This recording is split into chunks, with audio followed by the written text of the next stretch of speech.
Driver, please raise your right hand to be sworn, sir. Do you swear or affirm the testimony you're about to give will be the truth? Yes. You may take your seat. Please speak loudly and clearly for the jurors. You may examine your right.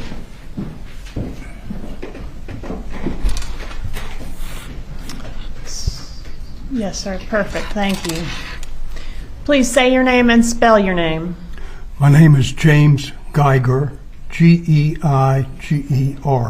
Sir, where do you live? I live in Tallahassee. How long have you lived at that residence? It's getting pretty close to 50 years now, I think 48 or 49. All right. I want to take you back to July 18th of 2024. Now I've got an ad on me. Do you recall something unusual that happened that day? I'm sorry, I said 2024. 2014, sir. You know what case we're here about. Do you remember what happened on that date? Yes, I do. All right. Could you please tell our jurors how something unusual first got your attention? It was a Friday morning, about 10:30. My wife and I were sitting in our living room looking out towards Trescott Drive, out to the street. And as we were sitting there, we were doing something with our iPads, and we heard a noise, a popping, loud sound, bang sound, and we immediately got up and walked to the front. We have a big picture window. Walked up to see if we could determine what had happened and where it had come from. We weren't sure it was to the right or to the left. And, all right, let me pause you right there and show you a couple photographs that I have as marked as states 1, 2, and 3.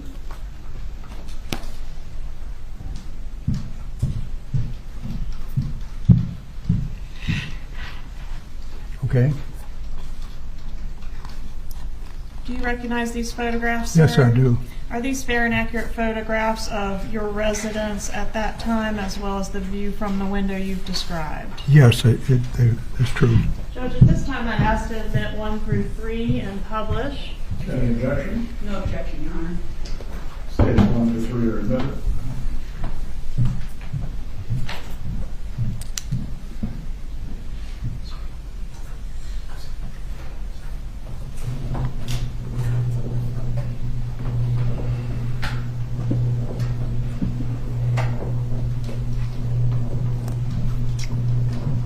If we could publish states 1, please.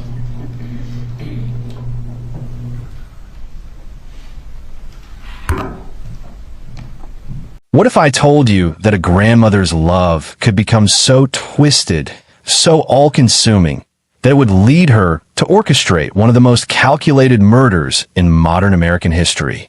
That behind the facade of a wealthy South Florida family lay a darkness so profound it would take investigators over a decade to fully unravel? Before we dive into this shocking true story, if you're fascinated by the psychology behind family crimes and the pursuit of justice in even the most complex cases, hit that subscribe button and turn on notifications for Dark Trail Files. This case is filled with twists that will leave you questioning everything you thought you knew about family loyalty. Now let's begin. As we piece together what really happened, let's hear from the person who witnessed the horrific scene that started it all. Please raise your right hand to be sworn, sir. Do you swear or affirm the testimony you're about to give will be the truth? Yes. You may take your seat. Please speak loudly and clearly for the jurors. You may examine your right.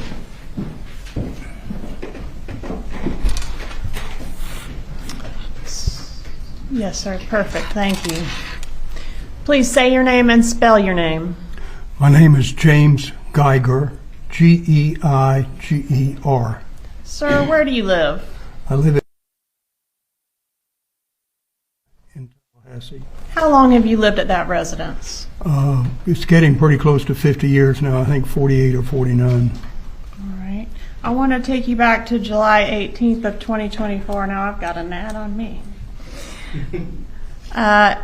Do you recall something unusual that happened that day? I'm sorry, I said 2024. 2014, sir. You know what case we're here about. Do you remember what happened on that date?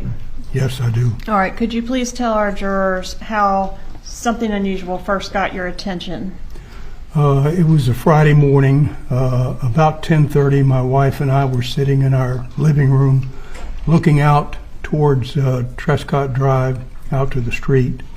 And as we were sitting there, we were doing something with our iPads, and we heard a noise, a popping, loud sound, bang sound, and we immediately got up and walked to the front. We have a big picture window. Walked up to see if we could determine what had happened and where it had come from. We weren't sure it was to the right or to the left. And, all right, let me pause you right there and show you a couple photographs that I have as marked as states 1, 2, and 3.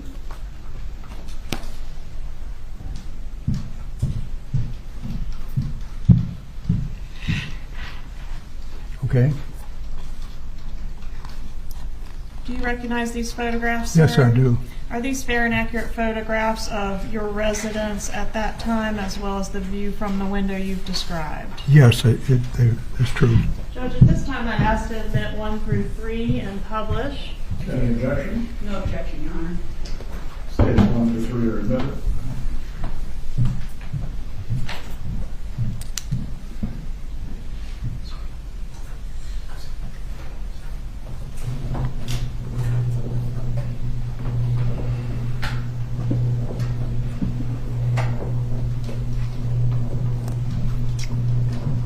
If we could publish states 1, please.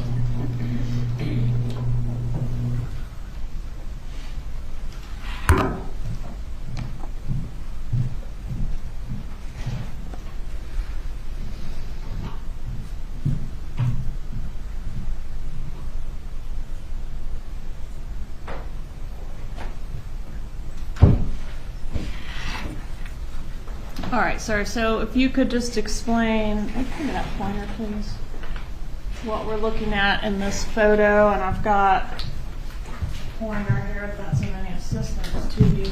Push the middle button, you get a red dot.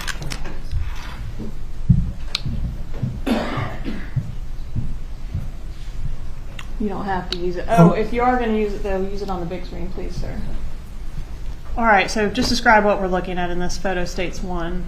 This is taken from Trescott Drive. The house on the right is my house, and the house on the left was Danny's house. Okay, and the bay window that you've described, is that what is pictured in this portion of the photo right here? Yes, sir.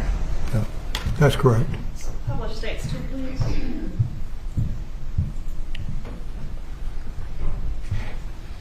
Sir, is this the view from that window? Yes, All right. this is what I saw as I looked out. Okay, and the driveway that we can see there on the right side of the window, is that Dan Markel's driveway? Yes, it is. All right, so you've described that something got your attention. Can we have states 3, please? Well, as I mentioned, I wasn't sure where the noise had come from, and I looked to the left and to the right, and as I looked to the right, there was a car that was rapidly backing out of the driveway and immediately headed down in that direction towards Benton Road. It caught my attention because it seemed to be going so fast. And I noticed what it looked like, and that caught my attention, although quite frankly it was out of the corner of my eye. It appeared to be a Prius, a light-colored Prius, maybe silver or white. Okay, so something got your attention. What was that? Well, that was what got my attention, and then... Was the vehicle itself? Excuse me? Was the vehicle itself, or some noise preceded you seeing the vehicle? Well, initially we had heard this loud noise, which we weren't exactly sure it was. It could have been a gunshot, we weren't sure. And then when I saw the car back out, that prompted me then to walk next door. There had been in the neighborhood a few break-ins, burglaries, and my first thought was that somebody was trying to break into the Markel house. And so I went out the front door and walked across over to Danny's house to see if anything had been damaged, maybe tried to be broken into the garage or something. Yes, sir. When you looked out, you said you saw the car back out and then exit toward Benton Road. Would that be going this direction to the right of the photograph or toward the left of the photograph? It would be towards the right. Okay, so out this way. And you said you walked over there just to sort of look around, make sure everything was okay. What did you see? As I approached his garage, I noticed that the garage door was open, his car was inside, and the motor was running. And so I thought then, well, I guess so much for a burglary. I don't think that's happened if Danny's there. So I turned around and walked back to my house. Okay. What happened next? After that, I can't tell you why, but I just stood at my front window and looked out and waited for a few minutes, maybe 3 or 4, up to 5. And for some reason, it just didn't quite seem right. Danny hadn't backed out, and I thought by this time he should have backed out of his driveway, and he didn't. And so I said to my wife, I think something just seems wrong. I'm going to walk back over. And so I did that. All right. And what did you see when you got over there? Excuse me? What did you see when you got over there the second time? Well, when I went back the second time, I noticed that the garage door was still up, the car was still running. And this time I thought, maybe I better walk on into the garage. He's probably in the driver's seat. He's probably on a cell phone talking, but I just wanted to make sure everything was okay. Yes, and sir. so I walked into the actual driveway then, and I saw that the window, the driver's side window, had been shattered, and I stepped on glass at that same time.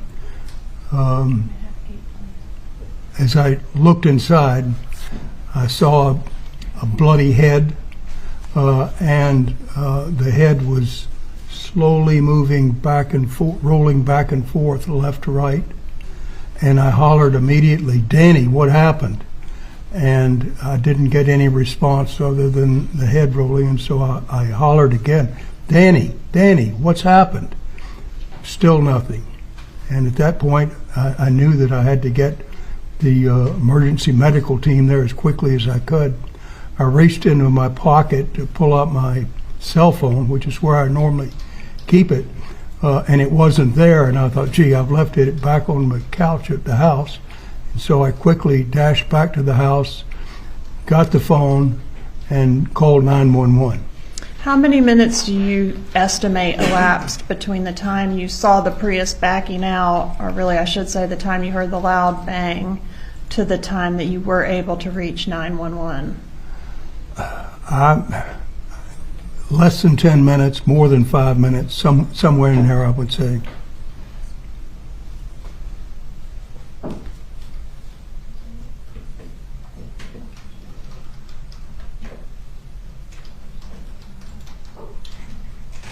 I'm going to approach and show you what I've marked as State's Exhibits 4, and then I also have 6 and 7.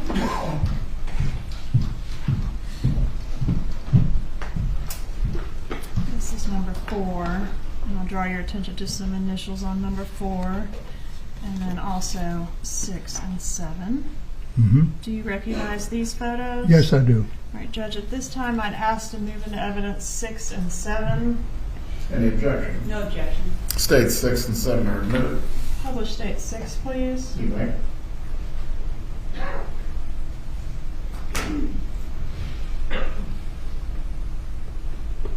Sir, is this how the vehicle was positioned when you went over there and found Mr. Markel so badly injured? Yes, that looks correct.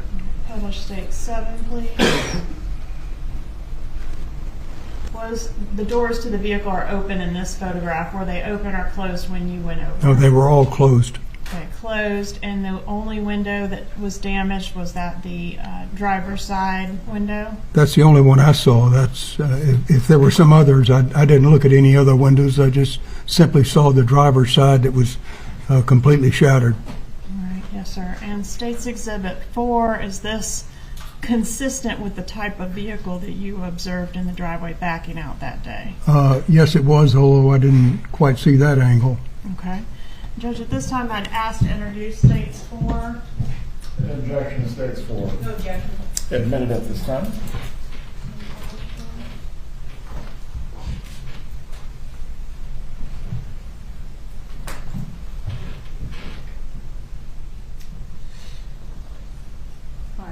described it as a light-colored Prius. You weren't exactly sure of the color, maybe white, maybe silver, right? Yeah, silver came to mind first, I guess, but certainly a light-colored vehicle. I'm going to approach and show you State's Exhibit 5. Recognize State's 5? Yes, Is that Mr. Markel? yes it is. All right, may I introduce State's 5 here? No objection. States 5 is admitted. Publishing State's 5. What did you know about Mr. Markel? Well, this occurred in 2014, and Danny and Wendi were newlyweds and had moved in about 5 years earlier than that. They moved next door. We were not particularly close to either one. We would see them occasionally out on the street. The memorable thing, and the other neighbors would tell you, is that when they first moved in, they had a housewarming event, and they invited all the neighbors in, and we attended it. That was our first time to see them and visit them. They seemed like a nice young couple, and but after that, we weren't particularly close. Did they have a couple little children living there? Well, when they first moved there, they didn't, but after a year or two, they had a first child, and then later a second child. All right, and at the time that Mr. Markel was shot, had his wife, Wendi, moved out? Had they separated? Yeah, we had understood that they were going through a divorce, and Wendi had left, and after that, we rarely saw Danny, and I don't think we ever saw the kids either, but Were you familiar with Mr. Markel's profession? yes, I knew that he was an attorney. Both of them were, and they were connected with the FSU Law School, I believe, but I didn't know their exact positions there. Yes, sir. Publish 4 again, please. Are you able to tell the jurors anything about the occupants of this vehicle on that day? No, I only saw it just briefly, and to notice what kind of car it was. I couldn't tell you who was inside. The windows were dark as far as I could see. I didn't even know if it was 2-door or 4-door. I just didn't see anything like that. During the time that you were present at the scene of the shooting, did Mr. Markel ever regain consciousness or ever say anything that you heard? No, I never heard him say anything. The only notion was that his head kept rolling back and forth during the 911 call, which it took forever to try to get the emergency vehicle there, the emergency medical team. They would occasionally ask if he was still breathing. And I would walk back up into the garage, and his head was moving still. And I said, well, his head's moving. So I assume he's still breathing. Yes, sir. Have you had an opportunity to review that recorded call that you made to 911 that day? Yes, I have. All right. And was it a fair and accurate recording of that call? Yes. All right, Judge, at this time I'd ask to move into evidence States 88. Any objection? No objection. States 88 is admitted. May I publish? Go ahead.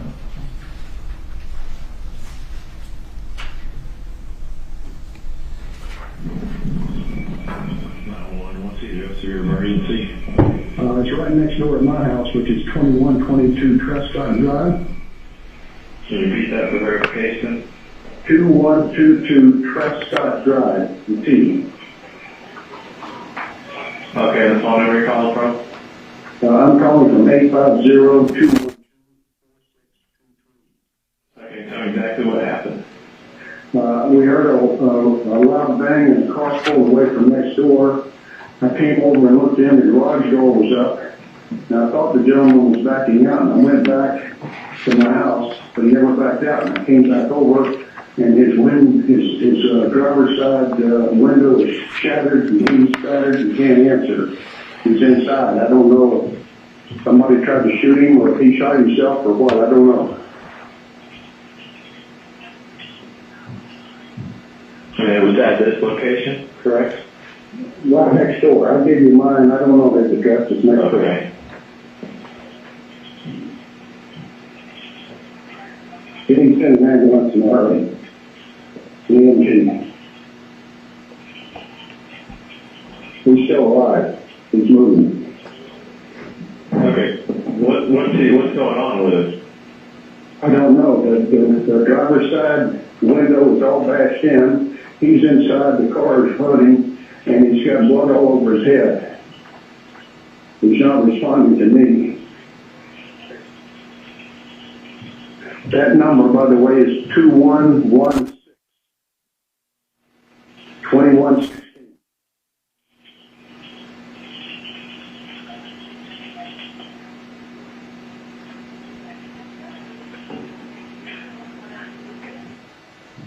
All right, that's the first few minutes of a 14-minute call. Is that how long it took them to get somebody to you? Seemed to me a lot longer. Seemed like 14 hours, didn't it? Long time. Nothing further, Your Honor. Cross-examination for Mr. Geiger. No question, Your Honor. Mr. Geiger, you may step down, sir. Is he released from his subpoena? Will anyone need to recall him for any purpose? He's released, Your Honor. July 18th, 2014. Tallahassee, Florida. A humid summer afternoon that would forever shatter multiple lives. Dan Markel, a 41-year-old Harvard-educated law professor at Florida State University, had just dropped his 2 young sons at daycare. He was a devoted father, a respected legal scholar who specialized in criminal punishment theory, and a man who believed deeply in the justice system he studied. As he pulled into his garage that afternoon, he had no idea that 2 men had been following him, waiting for precisely this moment. The gunshots that rang out in that quiet Tallahassee neighborhood would expose a murder-for-hire plot so intricate, so carefully concealed, that it would take law enforcement 11 years to bring everyone involved to justice. But this wasn't a story about strangers or random violence. This was about family. This was about a mother who prosecutors would later call the Matriarch mastermind. Her name was Donna Adelson. Dan Markel died from his injuries the following day, July 19th, leaving behind 2 little boys who would never see their father again. On the surface, it appeared to be a targeted hit, professional and cold. But investigators quickly realized something unusual. Dan Markel wasn't involved in anything that would typically make someone a target. He was a law professor, not a criminal. He had no enemies in the traditional sense. So why would anyone want him gone? The answer lay in the most common motive for violence: family conflict. Dan had been divorced from his wife, Wendi Adelson, since 2013. Their marriage had ended badly, marked by bitter disputes that centered on one crucial issue: their 2 sons. Wendi wanted to relocate from Tallahassee to South Florida to be near her parents and brother in the Miami area. But Dan refused to allow his children to move over 370 miles away. As a devoted father who prioritized time with his boys above everything else, he fought to keep them close. A judge sided with Dan, ruling that Wendi could not relocate the children without his consent. For the Adelson family, this was unacceptable. Donna Adelson was a bookkeeper at her family's thriving dental practice, the Adelson Institute for Aesthetics and Implant Dentistry. She and her husband Harvey lived comfortably in a luxury Miami condominium, part of South Florida's wealthy elite.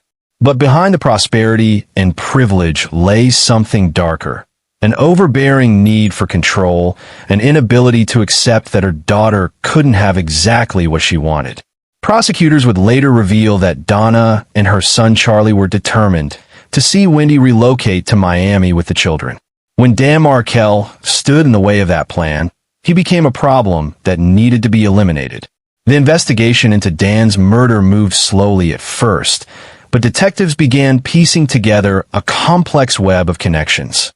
2 men were eventually identified as the shooters: Sigfredo Garcia and Luis Rivera.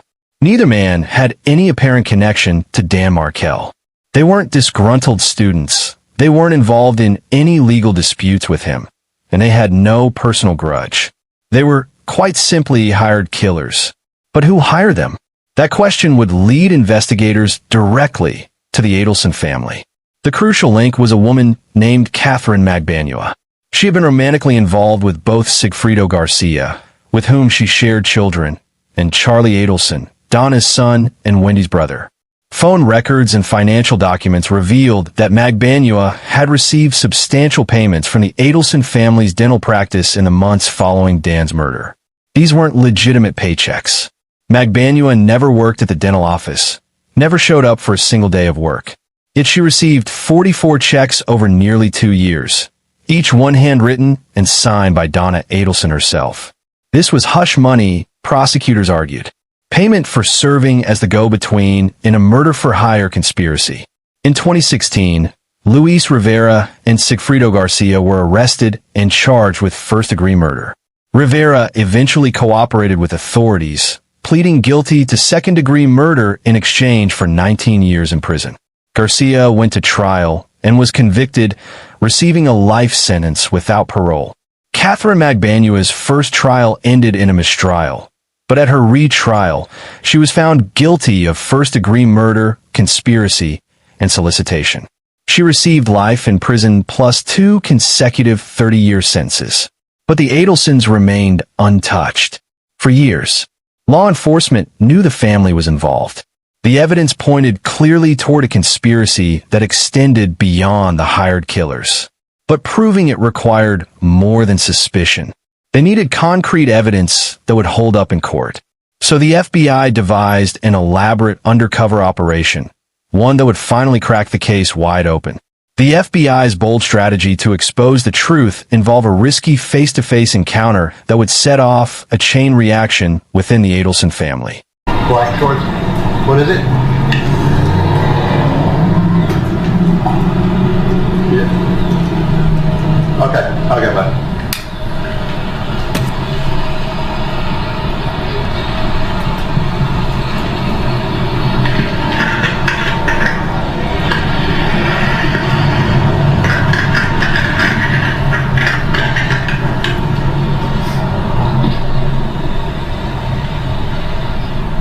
Excuse me, Mrs. Adelson? How you doing? Just want to give you this. Listen. You're scared. No, don't be scared. Listen, I just want to let you know that we know that your family has been taking care of Katie and her friend moved up for quite some time after your problem up north has been resolved. And I want to let you know that my brother, he's incarcerated. He helped your family with this problem you guys had up north. And we want to make sure that he's going through some rough times, and we want to make sure that you take care of what he's going through, the way you're taking care of Katie and Tuzo. Well, this will explain it. Thank you.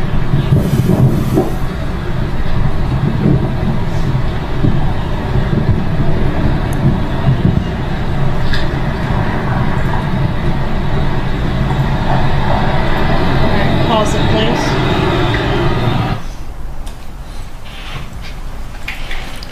Does the defendant remain under surveillance for some time after this? She does. Okay, we see her take the paper from the undercover and fold it and put it into her purse. Does she ever take it out and look at it before she gets back into her building? Not that we ever saw, no. And does she make any phone calls once she goes back into her building? When she goes back into her building, she does. And who is the first person that the defendant calls after the bump? Charlie Adelson. All right, is that call A? It is. Okay, publish call A, please. Hey, Hans.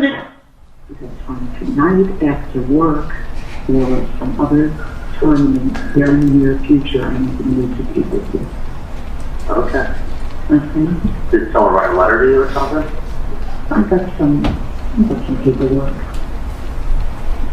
hand delivered to me. You're being sued? No, that's what I thought it was, but I'm going to talk to you. Okay.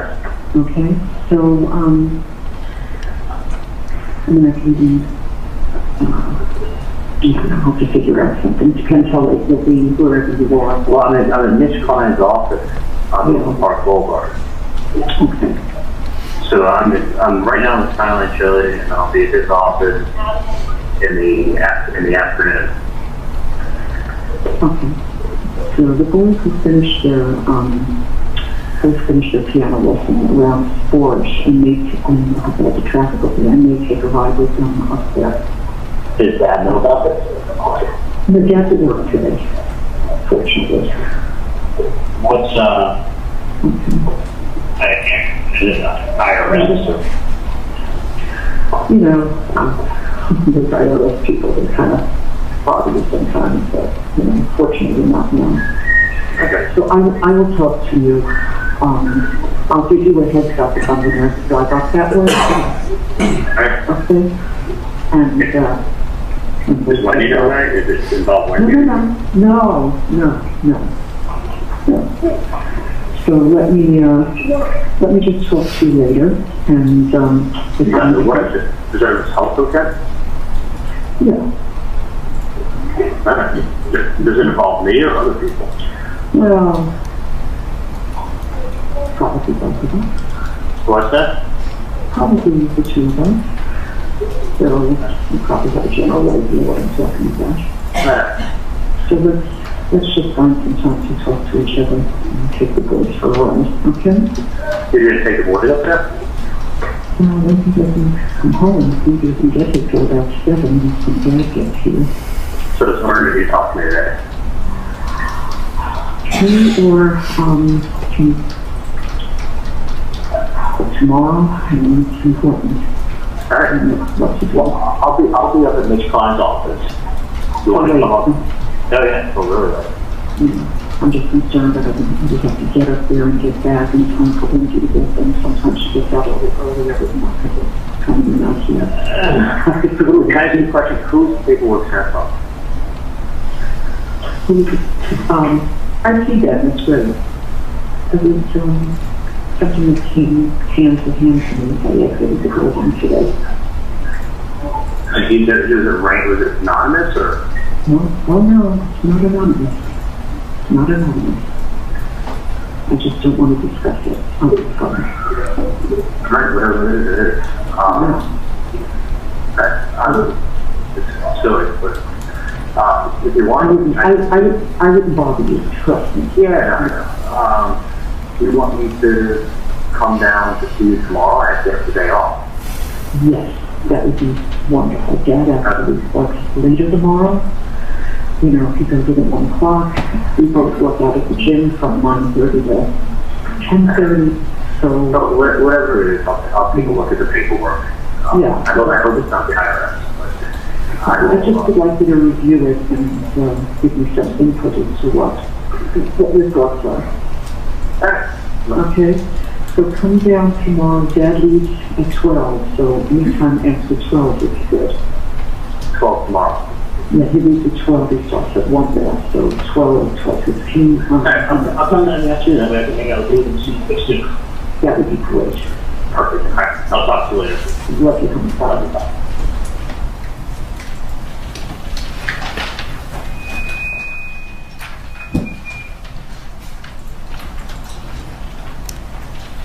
Would you describe the defendant's demeanor on this call as really calm? Yes, She says Dad's at work, fortunately. she does. Does she indicate that she's in fear on the call? No, she does not. She was handed a piece of paper that had an article about the murder of Dan Markel, right? Correct. That's what the interaction was about.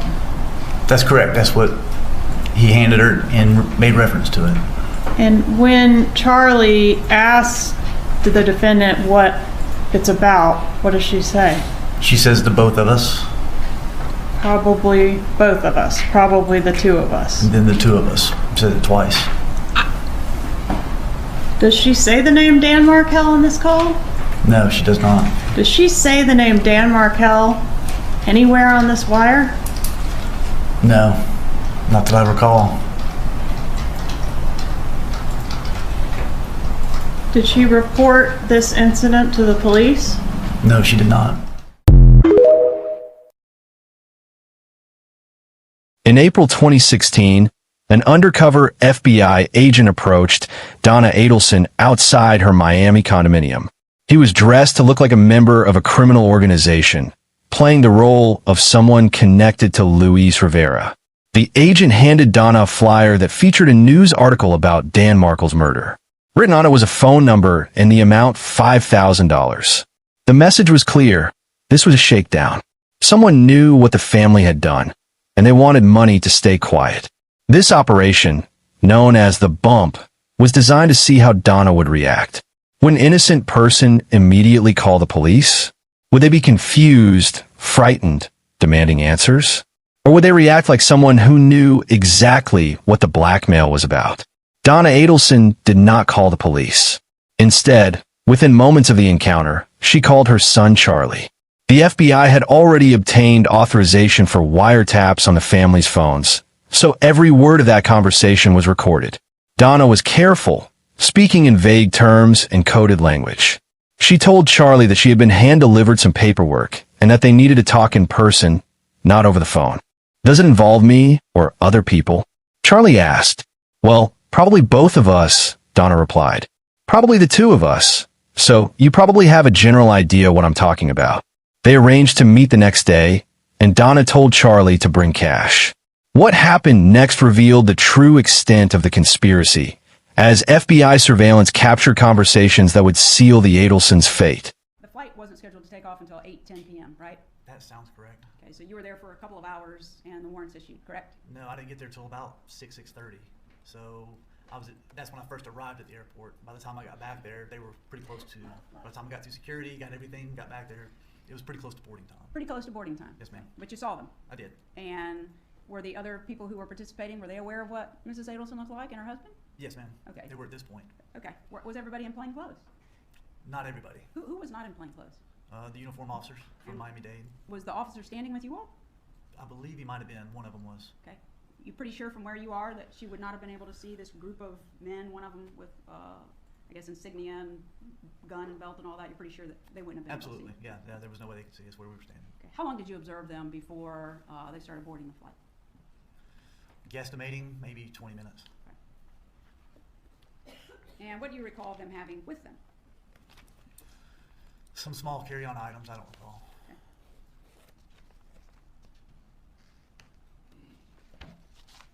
And they were dressed in normal clothes, right? Correct. They weren't disguised in any way? No. No wigs, hats, glasses? Nope. Okay. I'm sorry, what was your answer? How long you were there? You saw them for how long? Maybe 20 minutes, I don't recall. Okay. Could have been longer. Did you all travel to that vicinity together? All of us? Yes, sir. No, I believe it was me and me and maybe the uniform officers. I think the customs officers were already there before we got there. Okay. There was only like 3 or 4 of us that walked together down there. So somebody was already at the gate? Is that what I believe so, yes ma'am. Okay, all right, so they had a couple of carry-on bags, right? Yes ma'am.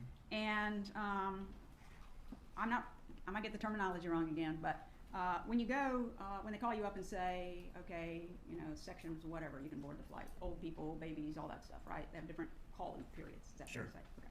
So they started calling boarding for the flight. At some point, Mrs. Adelson and her husband got in the line to board the flight. Is that right? That's correct. And you observed that, right? Yes ma'am. Okay. And they got in the line, and then they, at some point, I don't know what it's called, but they have to show their phone ticket or a physical ticket to somebody to make sure they can go on, right? I think they scan it maybe, yes ma'am. Okay, so that's where I call it like a little check-in place to make sure you got your ticket. I don't know what it's called. But then after you've shown your ticket, they let you by to board the plane. Yes ma'am. And the area between where they give their ticket or show their ticket and before they board the plane, is that what you're referring to as a jetway? Is that what you said? Yes ma'am. After you scan the ticket in this particular airport, they're all different. This particular airport, they scan their tickets and they walk through these sliding glass doors, and it's like a tunnel that you walk down to go to the plane. Inside that sliding glass doors where the officers were standing waiting. The plainclothes customs officers were inside of that. Okay, and that's where they were when Mrs. Adelson was arrested? Correct. Yeah, she went past the ticket into the jetway? Yes ma'am. Not actually get on the plane? No ma'am. But you had the warrant before they got in line, right? Correct. And you watched them for however many minutes before they got called up to put their ticket in, right? Yes ma'am. I wanted to get them not in a crowd of people, right in the middle of all these people. Wanted to get them kind of separated off, and after they're through the jetway, by themselves over there. Well, before they started, when they got in line, then there are a bunch of people right there with them, right? There were people there with them the whole time. There were people sitting around them, right? Because it's very narrow seating where they're sitting, and they were right in the middle of all these people. Then they got in line with all these people. Once they go one at a time, people are going to the plane. Once they went through, those officers just stopped them, pulled them to the side, away from the line, and just began speaking with them. But when they go through the line, there's a line of people behind them going to get on the plane, right? That's correct. So when they go through, the glass doors are going to open, and that's where you're going to take her into custody? Yes, off to the side. Yes, past them, where they're still getting on the plane, but we're past them. People are getting on the plane. They're coming by through the same general vicinity of where you took her into custody. Sure. And those same people were out there while you sat there for however many minutes watching her, where you could have taken her into custody there too, right? Sure. But you didn't. No, ma'am. You waited until she went through the little gate, and then you arrested her. Yes, ma'am. And when she was taken into custody, her husband was standing there with her, right? Correct. And you went through the little process that you went through, and you said they had 2 carry-on bags, right? I believe so. And in your investigation, you learned that with the 2 carry-on bags, they had maybe some additional luggage, right? Yes, ma'am. And Checked luggage. Right, a couple of pieces, right? Correct. And in those couple of pieces, they had just regular clothing, right? I assume, yes. They didn't show up with boxes full of clothes. No. Okay. And Well, then, I never saw the checked on luggage. I have no idea how much they checked. okay. So in your investigation, you didn't learn that. Okay. So in your investigation, you didn't learn that. In my investigation, learn what? That they only had 2 checked bags and 2 carry-ons. No. Okay. She obviously had her cell phone, and you've testified that you got that from her. Yes, ma'am. And you described this little interaction before she gave you the cell phone. She didn't fight with you, did she? Like, she wasn't swinging on you. And she didn't try to hit me, no, ma'am. You didn't have to take her to the ground and grab it out of her hands. No, ma'am. I was very gentle. Okay. You got the phone. Yes, ma'am. Okay. And the phone is part of the evidence of what you went on, and somebody downloaded and looked to see what was on it, right? Yes, ma'am. Okay. And her husband, Harvey, he had some credit cards and a little bit of cash, right? Mr. Adelson? I didn't search Mr. Adelson. Okay. Did Mrs. Adelson have a bunch of cash on her? I don't know. I didn't search her. Okay. So you're not aware of what they got when she was taken into custody? No. Okay.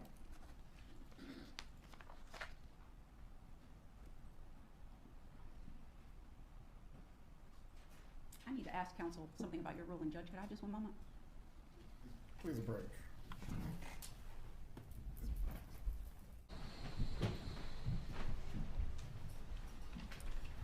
Please be seated. You may continue with your examination. Thank you, Your Honor. Just have a few more questions. Agent Sanford, these questions, I'm not asking for your belief or your opinion. I'm asking for direct evidence, okay? Okay. In your investigation, you found no direct connection between Donna Adelson and Sigfredo Garcia, correct? Correct. And you found no direct connection between Donna Adelson and Luis Rivera, correct? Correct. And Katie Magbanua has testified that, I'm going to ask you a question, but I'm leading up to it. Katie Magbanua has testified that she met Donna Adelson one time when she had a dental appointment at Adelson Institute, and they exchanged greetings at the front desk. Besides that, there's no direct connection between Katie Magbanua and Donna Adelson, is there? Correct. You have emails, voice messages, text messages, and later recorded calls. Direct evidence on any of those things.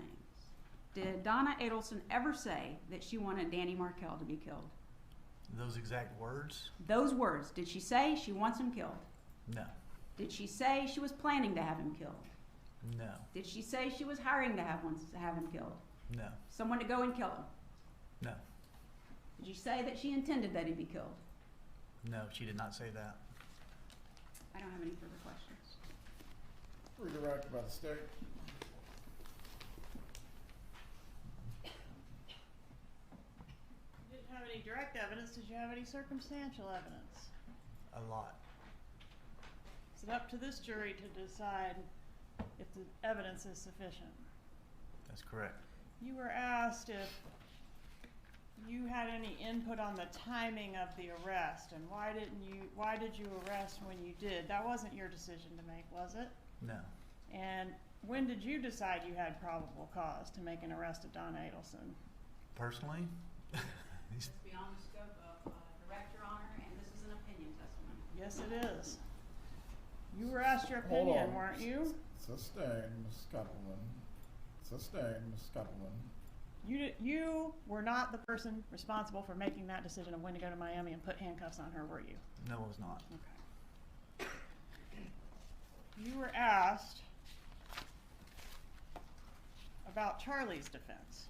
It wasn't Charlie's defense that he was being extorted, and was part of that defense that he and his mother, he brought his mother in on that, didn't he? He told her about it. That's correct. Okay. Okay, so they were both being extorted over the course of almost 2-year period before the bump, right? That's correct. That's what he said.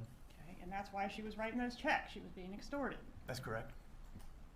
And another part of that defense was that although they were being extorted, the payroll checks weren't actually going to Katherine Magbanua. She was just cashing them and then giving the money to somebody else. That's correct. That's what he said.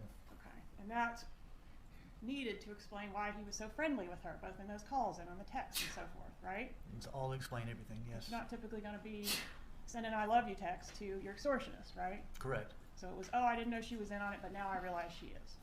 Correct. He realized it after the fact, so he said. Okay, and the killers, according to Charlie Adelson, came to Tallahassee unsolicited, unprovoked. Nobody hired them. They came and just killed Dan Markel and then hoped to be able to get some money out of Charlie Adelson and Donna Adelson later. That is what Charlie Adelson said. Okay, and since Charlie Adelson didn't have enough money in his safe that night, the killers, through the mediator of Katherine Magbanua, agreed to put him on a layaway plan to pay this money over time. That's correct. It was a layaway plan for the extortion. And part of the checks that Donna Adelson signed were the layaway plan to the gang member extortionists. That's correct. That's what he said. All right. And you were asked also about the bar mitzvah. Do you know when the bar mitzvah was? I don't recall. Okay. Would it refresh your memory to take a look at the defendant's planner for 2014? Yes.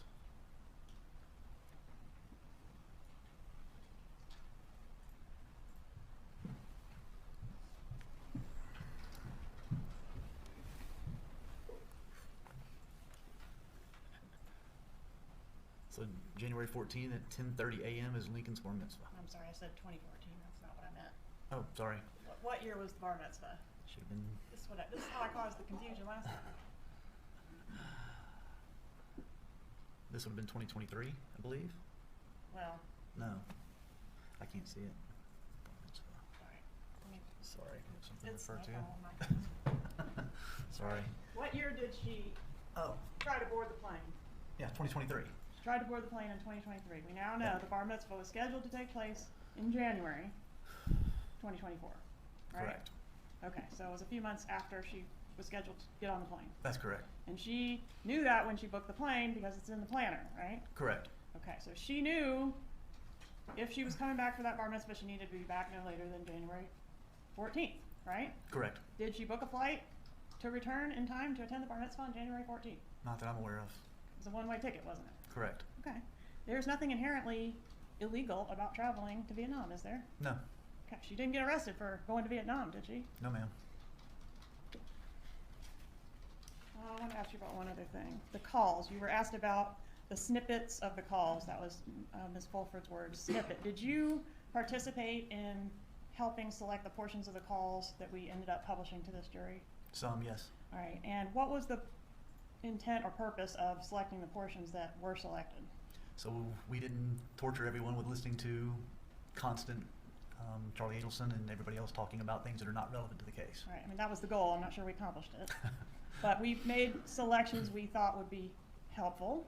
Correct. Did we include what we thought was the appropriate context so that things would not be taken out of context? That's correct, we did. If the jury has concerns about that, are the totality of the duration of all of those calls that were played available on State's Exhibit 99 for them to review in the jury room? They are. All right, one moment, please. Nothing further, Judge. Agent Sanford, you may finally step down. Thank you, Your Honor. Will he be recalled by either party? Potentially, Judge. You better run while the getting's good. I'm going. Members of the jury, we're going to take our lunch break at this point in time. Once again, I'm going to instruct you not to discuss this case with each other or any other person. Do not seek out any other outside information from the courtroom as well. We will resume with the trial today. Take a look. The wiretaps captured a flurry of panicked phone calls. Charlie called Katherine Magbanua, even though they had long since broken up. He called Sigfredo Garcia. Everyone was on high alert. In one recorded conversation, Magbanua told Garcia, "It's getting too detailed. The walls were closing in, and they all knew it." Charlie even called the undercover agent's number, trying to figure out who was behind the blackmail. He used *67 to block his number, a detail that showed his attempt at concealment. The agent mentioned names Tato, Tudo, and Katie. These were the nicknames for Luis Rivera, Sigfrido Garcia, and Katherine Magbanua. "This ain't going away," the agent told Charlie. "You need to do the right thing for Tato." Charlie's response was telling. He didn't deny knowing these people. Instead, he tried to manage the situation, eventually telling the agent he never met them before hanging up. But on subsequent calls with Magbanua, he speculated that the blackmailer might be law enforcement or a private investigator, perhaps hired by the family, meaning Dan Markel's parents. Donna herself eventually called the undercover agent, her voice shaking with stress and fear. "This is Mrs. Adelson," she said. "You approached me on Alton Road. You handed me an article from the newspaper. I'm taking you seriously, and I really want you to listen to me." But when pressed, Donna insisted she knew nothing. "I know it isn't me," she pleaded, "and I can't take this kind of level of stress." The recorded calls painted a picture of a family in crisis. Not because they were being falsely accused, but because their carefully constructed cover-up was unraveling. These weren't the reactions of innocent people being harassed.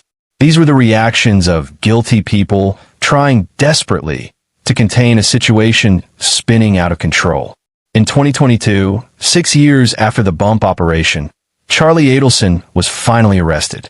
Prosecutors presented overwhelming evidence at his trial, including those damaging wiretap conversations and testimony from Katherine Magbanua. Despite his claims that he was the victim of an extortion scheme, the jury didn't believe him. In November 2023, Charlie was convicted of first-degree murder, conspiracy, and solicitation. He was sentenced to life in prison plus an additional 30 years on each conspiracy and solicitation count.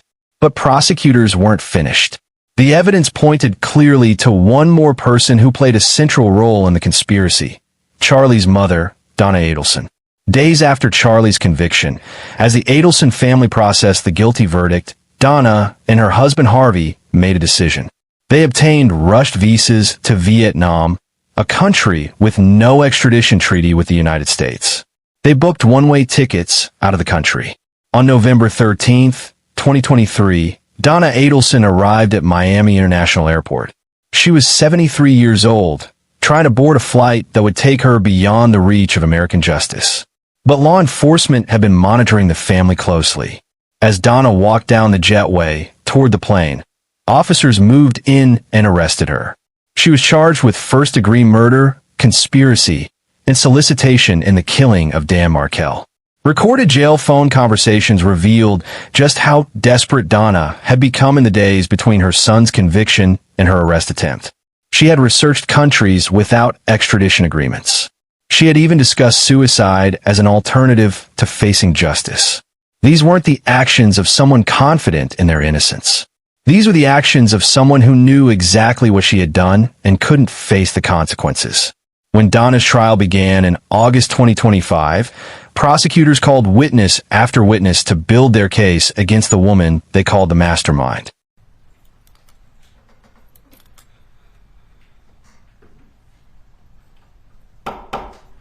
Jury entering courtroom.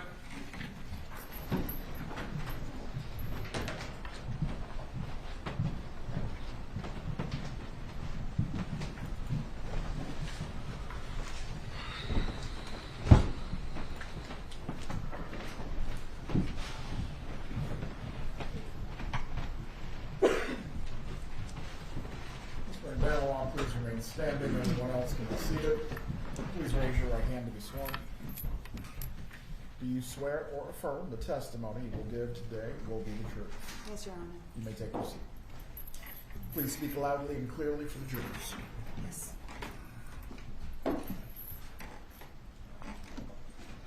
Please say your name and spell your name. Katherine Magbanua, Katherine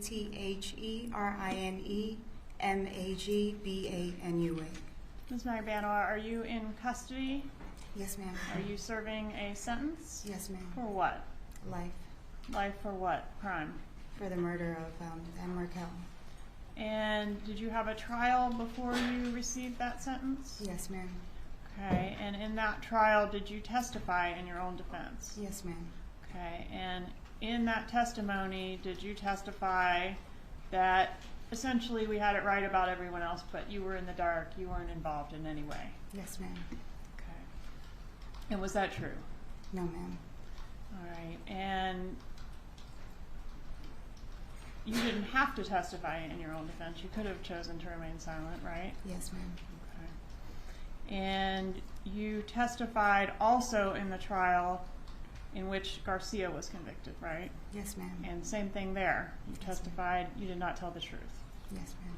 Okay. And why then come now with a different story?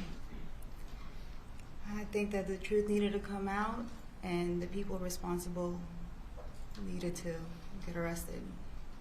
Okay. Are you hoping to get something out of this?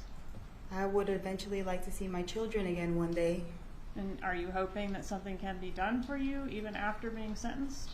Yes, ma'am. I'm hoping so. Okay. Have you been promised anything No, in ma'am, exchange for your testimony? No, ma'am, I have not. Okay. By me or by anyone? No, ma'am. Nobody. Okay. Has anybody told you what you need to say here today? No, ma'am. Has anybody told you, well, you need to implicate a certain person? No, ma'am. Weren't you originally offered immunity in this case to come forward with the truth? Yes, ma'am, I was. Why did you not take that opportunity? Well, in the first trial, I was tried with Secretary Garcia, and he was facing the death penalty, and I just couldn't do it. Okay, because the truth would implicate your child's father. Yes, ma'am. Okay. What about the second time? I've been living a lie this whole time, and it was just so hard to come out with the truth that I kept fighting. Did anybody threaten you or harm you to prevent you from coming forward with the truth? No, ma'am.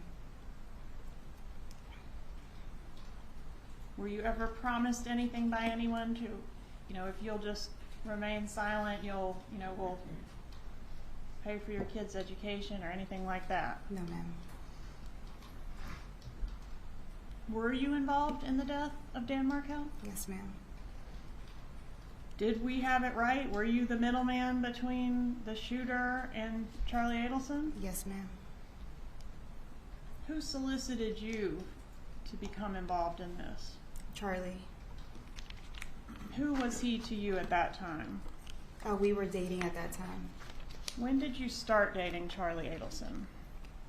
We started dating around 2013 when I was working for Sophie Dental.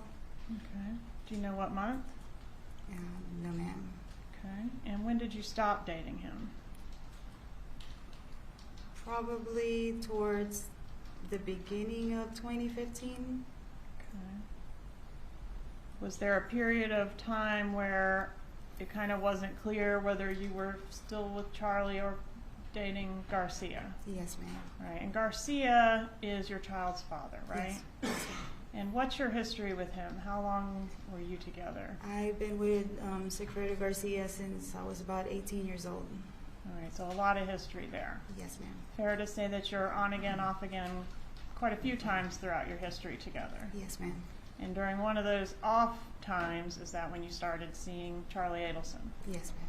All right, and then toward the end of Charlie Adelson, there was a little bit of overlap with the two men. Yes, ma'am. And that sort of is in the middle of the time frame that we're talking about here today, right? Yes, ma'am. When did Charlie Adelson first bring this idea up to you that I'm looking for someone to harm my brother-in-law? This was around October. What stuck out in my head was on Halloween on October 31st. Okay. And what year was that? That was 2013. Okay. And so on Halloween, what is your memory of what y'all were doing that night that you're able to remember that happened that night? Well, we were out in Lincoln Road. It was like a kind of like a block party in Lincoln Road. And then when we were getting ready to get into our cars, he jumped into my car, and he basically suggested that do I know anybody that can harm someone? Okay. and were those the words he used, harm? Yes, ma'am. Okay. And did you know somebody that could harm someone? Yes, ma'am. At that time, I mean, Sigfredo was the first person that kind of popped in my head. Okay, I want to approach and show you an exhibit. This states 36. Do you recognize this photograph? Yes, ma'am. Is it a fair and accurate photograph of you and Charlie Adelson when you all were dating? Yes, ma'am. Move into evidence, states 36, Your Honor. Any objection? States 36 is admitted. You may.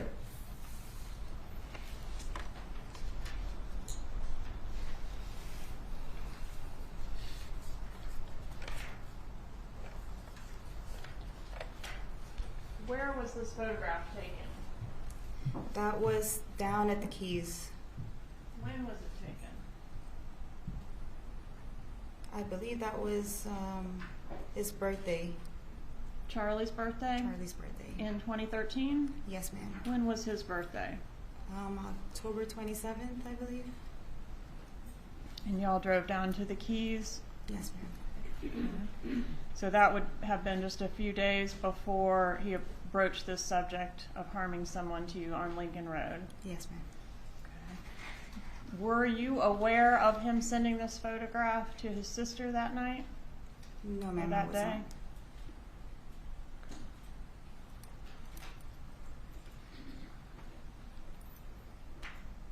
Why would he think that you knew somebody that could harm someone? Why would Charlie think? Yeah. I don't know. I guess I've spoken about Sigfredo, just kind of the situations that we were having, and so he knew a little bit about your ex's criminal history? I might have mentioned something along the way, yes.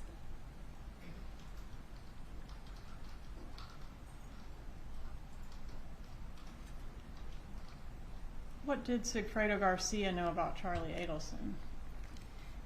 At that time, I don't think he really knew of him yet. Okay.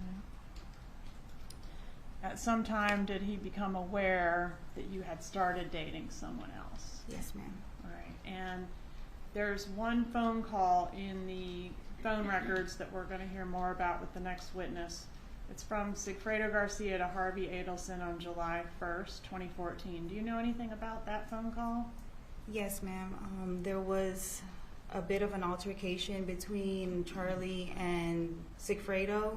Mm-hmm. I believe prior to that, like a couple hours before that, where like he saw us leaving and then he kind of blocked off where I was like residing. Like we were already in the car, me and Charlie were, and he stopped and started screaming some stuff, but we didn't know what he was talking about. Okay, so when you first started dating Charlie back sometime shortly before around Halloween of 2013, or October of 2013, Yes, is that ma'am. right? Garcia didn't know about it.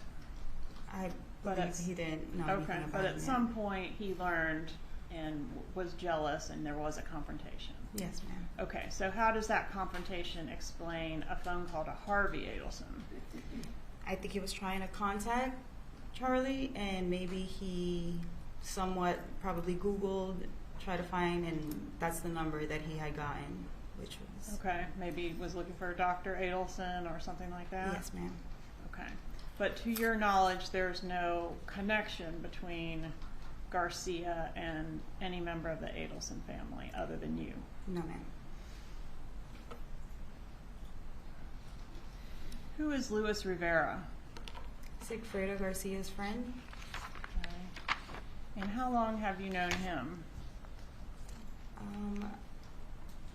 For a number of years, over a decade probably. Okay. Why did you agree when Charlie asked you to enlist somebody to harm someone? Why did you agree to do that? Oh, at that time, Charlie knew that I was going through financial situations, so I guess he thought, hey, you can make some money. You needed the money? Yes, ma'am.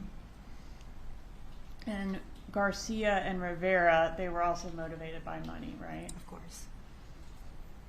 Did Charlie Adelson tell you why he wanted to harm Dan Markel? At that time, no, ma'am. What did you learn about Dan Markel over the course of your relationship with Charlie Adelson? Well, through the course, he was just mentioning that his parents were going through it, that his sister was going through it, that, he basically painted a bad picture of Mr. Markel, and since he knew that I was going through stuff with Sigfredo, it was kind of, I was like sympathizing with his sister because I know how it feels to go through. Okay, turmoil. so you knew that his sister was having a terrible time with her ex. Yes, ma'am. And you had some things going on with Garcia that felt relatable. Yes, ma'am. Okay. And what does it mean that his parents are going through it? He just said that they couldn't sleep, that at some point I think somebody was throwing up. I don't know if it was his mom or his dad, and that it was just becoming a big problem to them. Okay, and the big problem was Dan Markel. Yes, ma'am.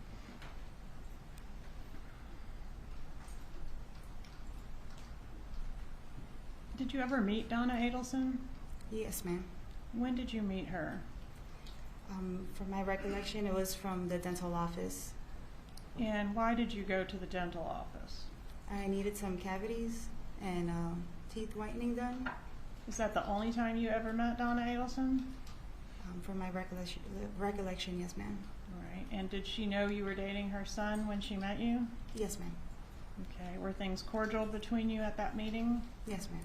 Did you discuss anything beyond greetings and pleasantries? No, ma'am.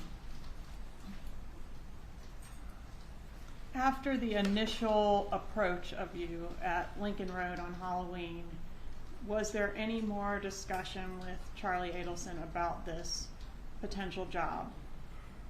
Throughout, the couple weeks whenever I had a chance to hang out with him, he would mention here and there. How often were you seeing each other during this time frame? Probably, I had children, so I always, if I could get out and I can find a babysitter, I'd go over to his house, or we'd have dinner, hang out. Okay, would that be like once a week, 3 times a week, once a month? About 2 times a week. 2 times a week. And would you stay over, or would you just go for dinner? Sometimes I would stay over, yes, ma'am. And you're saying when you would go over there and hang out with him, sometimes there would be further conversation about this potential job where you're going to be paid to hire someone or enlist someone to harm Dan Markel. Yes, ma'am. Okay, and did you learn any more details about what needed to be done? No, ma'am. Okay. He never gave me any details. And so he would just continue to say the same things? Yes, ma'am. Go ahead. Sorry. He would just tell me that they were going through hard times. Okay, so the conversations typically were, my family is really suffering under this situation. Yes, ma'am. Sustained. Do not answer the question. Please refrain. In these conversations, are you asked, like, have you secured anyone? Are you asked further questions about who's going to be doing it? No, ma'am. Did you tell him, like, yes, I can do it? Yes, I just agreed to it. Okay. That I had somebody. All right. And during these conversations with Charlie Adelson, was there ever a time when he's in the middle of these conversations with you about what's going to happen, speaking to his mother? Sometimes he would get on the phone, he'd kind of look at me weird, and then just step out of the room and discuss whatever he needed to discuss. Give any information about what was discussed outside of presence. Overruled. She is talking about what took place, not the substance of the conversation itself. You may continue. All right, so he would step out, have a conversation with his mother, and then come back. Yes, ma'am. Okay, and then you would resume the conversation about he would just kind of go off again, saying that this needed to be taken care of and what his family was going through. All right. How many times did this particular situation happen where you were discussing what would eventually become the murder and his mother was interjected in that way that you just described? How many times did I think he stepped out and Yes. speak to him? A number of times. More than twice? Yes, ma'am. More than 5 times? Yes, ma'am. So this was like a regular part of the way this worked whenever this conversation came up? Yes, He would ma'am. consult his mother and come back and speak to you. Yes, ma'am. Did he ever relay to you, you know, my mom says whatever? He didn't. He never specifically said what he spoke to his mom about. No. Okay. But did you understand that getting the job done would relieve the stress on Charlie Adelson and his family? Yes, ma'am. Overruled. Did you understand that getting the job done would relieve the stress on Charlie Adelson and his family? Yes, ma'am. Okay. At some point, did you learn this isn't going to be just harming, like, I don't know, maybe punch him in the face or something. It's going to be a murder. Yes, ma'am. All right. And do you know specifically when you learned that? There was an envelope that Charlie had given me one day that I went over to his house, and he told me not to open it, and that he had worn gloves to close it, and that was basically it. And that I was the understanding of to pass it on to whoever I knew could take care of it. Okay. And when it's pass it on to whoever you knew, the name Sigfredo Garcia is used or is not used? No, it was never used. Okay. And is that, when we're talking about this conspiracy in general terms, are you in general trying to insulate the co-conspirator on this side of you from the one over here? Yes, ma'am. I was basically in the middle. So you don't talk about Charlie to Sigfredo, and you don't talk about Sigfredo to Charlie? No, ma'am. But they both knew that it was to them, yes. Okay. He said he wore gloves when he put whatever he put in the envelope. Yes, ma'am. All right. And so he told you, don't open it, don't touch what's in there. Yes, ma'am. All right. And what kind of envelope was it? It was a manila envelope. Was there any writing on the envelope or anything on the outside? No, ma'am. It was blank. All right. So the envelope goes into your diaper bag, yes? Yes, ma'am. And do you take it and Sigfredo gets it from you? Yes. Well, eventually when I came home, because I usually have that diaper bag, that's like my little weekend bag. And when I came home, I contacted Sigfredo and I was like, hey, I have a package for you. Just come by whenever you can. Did you open it and see what was inside? No, ma'am. Okay. Did Charlie Adelson say anything to you about where he printed the documents that were contained inside? He did mention that he would never, he's like, oh, I didn't print this in my, the office that he had in his home. Probably printed in one of the offices that he worked at. Because he would frequent a bunch of different offices, yes, right? ma'am. Okay. All right, so you gave this package to Garcia, and did he open it in your presence? No, ma'am. He literally took it and left out the door. All right, and had you talked to him beforehand about, hey, I'm going to give you some instructions about a job? No, there was no conversation about it. Basically, just I have that package, and then he took it. But how did he know what the package was? Had you talked to him at all about, hey, I got a job for you? Oh, yes, ma'am. Like I told him that, that I have potential person that needed to, get harmed or beat up from my understanding at that time. Mm-hmm. And then he was like, okay. Okay.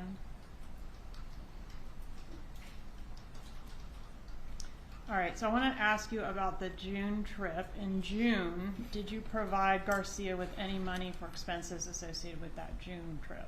Yes, ma'am. Where did you get the money from to give to Garcia? From Charlie.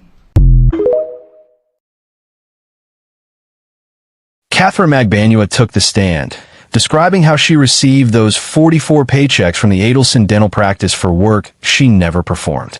She explained how Charlie would hand-deliver multiple checks at once, each signed by his mother. The timing was crucial. The payments began just 3 months after Dan Markel's murder and continued until the FBI's bump operation in April 2016. But perhaps the most emotional testimony came from the one person caught in the middle of this tragedy. sorry, when he had plans to be out of town. He was leaving on Saturday. Okay. So it looks like I knew that he was leaving Saturday. All right. And you knew he was planning to go to New York? Yes. Okay. Do you know how, if the killers knew that he was leaving town the next day, do you know how that information got to them? I don't. Did your brother Charlie know that information? I don't To your know if knowledge? I don't know if he knew that information. Did your mother know that information? My mom usually knew our schedule, so she probably would have known that I was going to have the boys. Mhm. I don't know if that means she knew he was going to be out of town, but she would have known that I had the boys. And didn't your mom keep meticulous track of every time that Dan went out of town? Maybe just in the sense that if Danny was out of town, she thought maybe I needed extra help or something. So yes, probably. And when that became an issue in the divorce, she was able to send you a record going all the way back to 2010, a couple years of every single date he was out of town. Do you remember that email? My mom never switched over to like a Google Calendar, so she would keep very meticulous, like a calendar of all the things she had to do. And so that was just her way of keeping track of everything. Not just this, but every part of life. She's very detail oriented. Yes.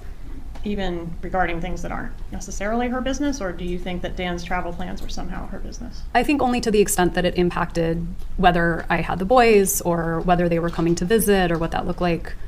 Okay. Did Mr. Markel leave you a message on the morning of his murder? He did. Okay. And did he indicate on that message that he was going to the gym that morning? He did. And specifically, did it tell you he'd be at the gym between 9:15 and 10:30? I don't remember, but that sounds about right. All right. And would he have given you that much detail because you were planning to try to touch base to talk, right? Yeah, we were trying to have a conversation. And was the conversation something about one of the children's schooling? It was. Did you talk to your brother Charlie on the morning of the murder? I did.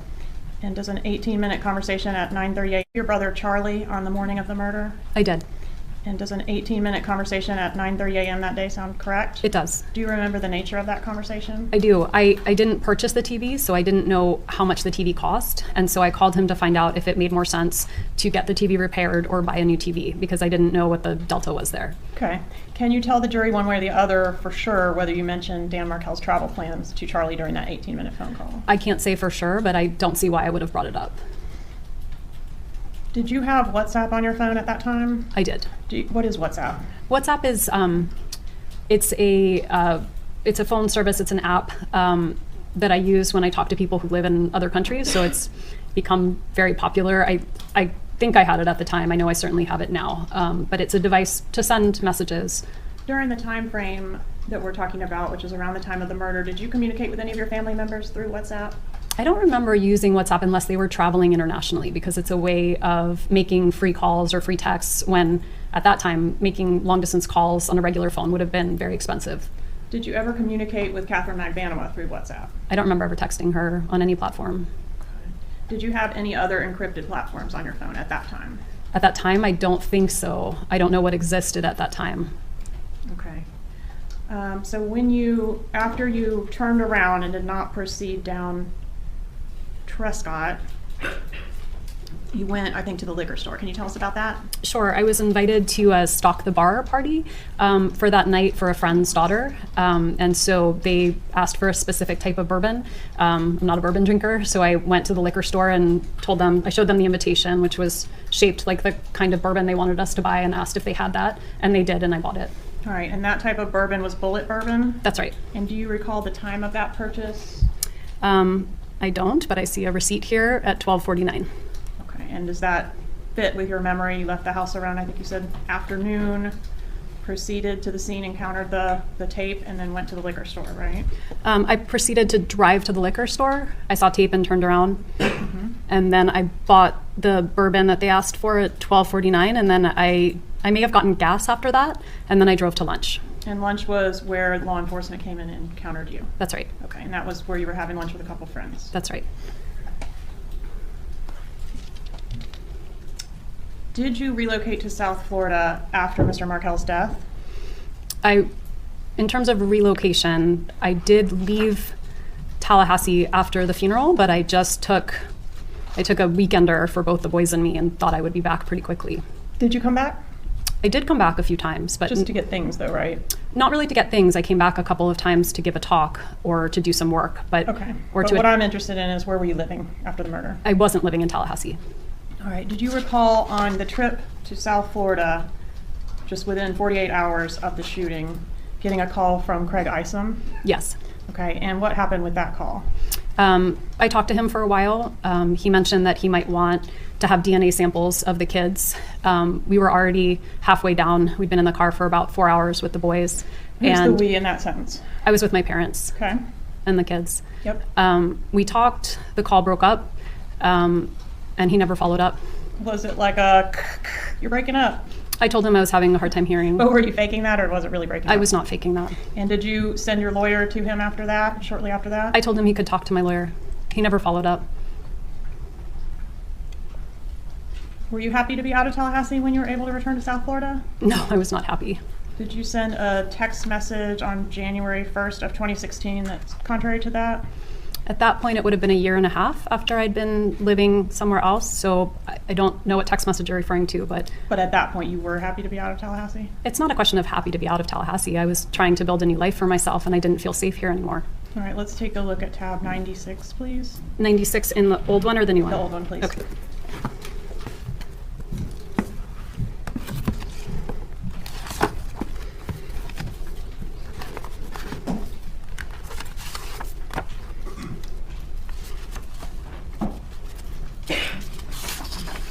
Okay, I see it, but it says unknown, so I don't know who I'm talking to. But that's not the question. The question is, did you say, so happy I don't live there? And the person says, I bet it's a shithole. Remember that? I don't remember this, no, but I do see that I said it. I don't know who I'm talking to here, and Would it surprise you to learn you were speaking to your brother, Charlie Adelson? I don't know if it would surprise me, so no. Okay, Judge, may we approach it this time?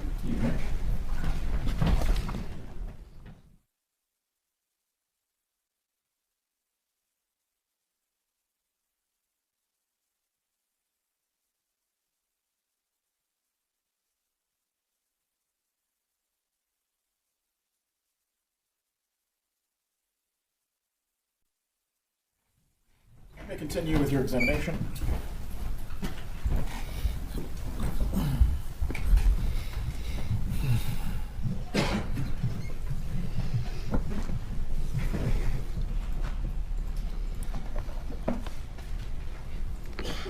Ma'am, did you change your children's names after Dan Markel was killed? About a year after I did. In what way did you change their names? I changed their last name, and I changed my older son's middle name. Okay. And you changed their last name from Markel to what? To mine. Adelson. Mm-hmm.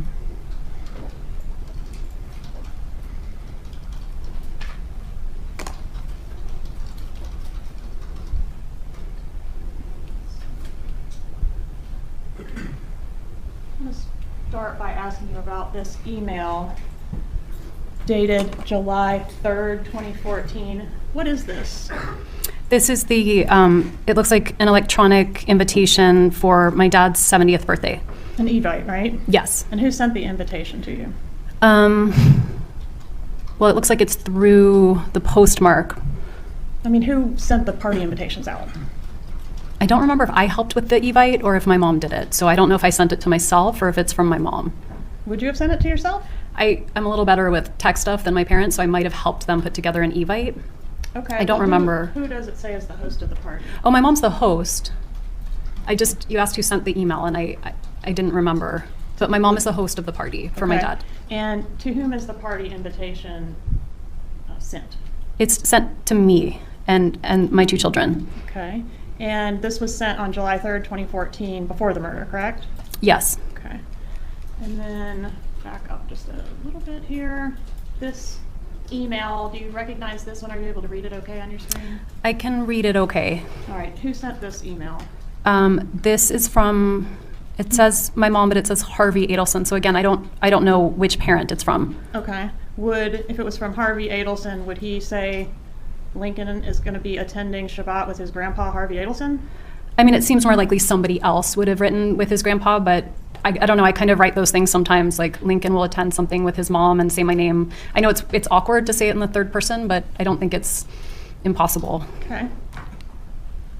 But this reference to Lincoln Adelson did happen prior to the legal name change, correct? Yes. No, I From the beginning, I was scared when I put them in school, and so I didn't legally change their name until a year after, but I was socially using my name for them.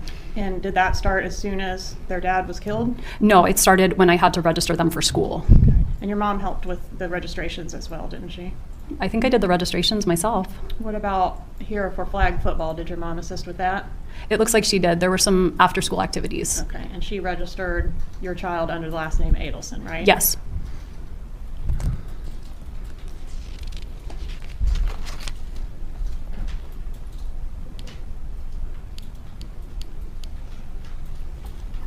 Where was Dan Markel buried? In Toronto. Were you or your children in attendance at his funeral? No.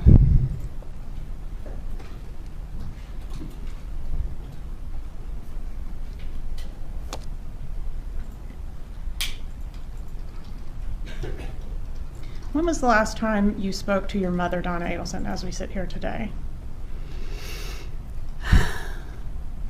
November of 2023. Okay. And so she hasn't given you any information or advice about how to testify in court, has No, she? ma'am. No. What about, you did offer testimony in November of 2023 as well, right, on a related case? Yes, Okay, October. And did your mom, when you spoke to her in November of 2023, offer you any advice or thoughts about how you should act or behave or what you should say in court? Yes. She did? She did. And what was that? I can't tell you I remember exactly, but she was hoping I would be supportive of my brother. Okay, and do you know what her thoughts were afterwards? I do. Okay, and what were they? She was devastated. She didn't feel you were supportive? No. Were you in any way involved in the plot to kill your ex-husband? No. Did you maybe know it was going to happen but not know the details? I did not know it was going to happen, and I did not know any details. Did you provide any information, even unknowingly in hindsight, that you think could have been used to assist the murderers? I don't think so. I didn't provide any information. What information do you have regarding your mother's involvement in the plot to kill your ex-husband? I don't have information. But you do admit that your brother said he looked into hiring a hitman to kill Dan Markel. I don't. I admit that my brother made a tasteless joke repeatedly about buying me a TV because it was cheaper than hiring a hitman. But then someone did hire a hitman who did kill Dan Markel, right? Yes, that happened.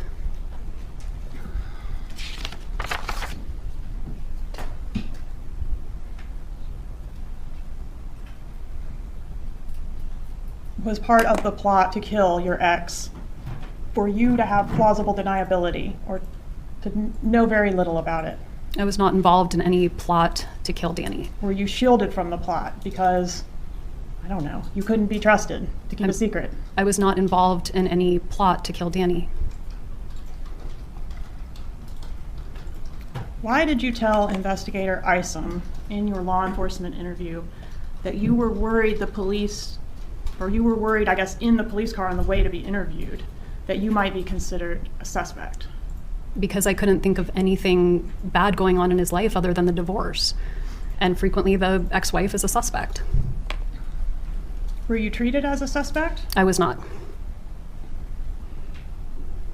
But you mentioned 9 times in your law enforcement interview being a suspect, didn't you? I did, yes.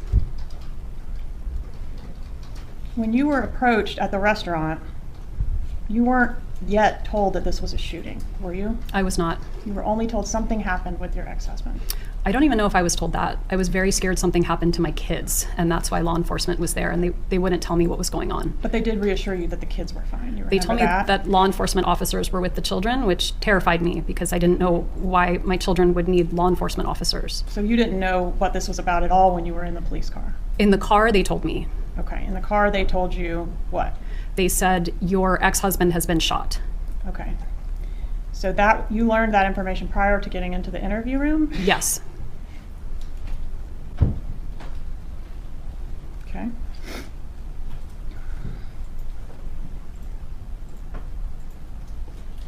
Do you remember allowing law enforcement to take possession of your computer in that interview? I told law enforcement to search my phone, search my computer, search my house, search my car. I was trying to be helpful. Do you remember saying that it was okay for them to take the computer and keep it even though you had work things on there because you didn't think you would be going back to work? I remember thinking it wasn't important. I couldn't imagine. My life fell apart. But you didn't go back to work, did you, at FSU? I did actually go back. Not physically present, but I was still on the FSU payroll until December of that year. Okay. In that interview with law enforcement, did you suggest that your parents are people who may have been angry enough to kill Dan Markel? I suggested a lot of people who could have been angry enough to kill Danny. And were some of the people my parents? Yes.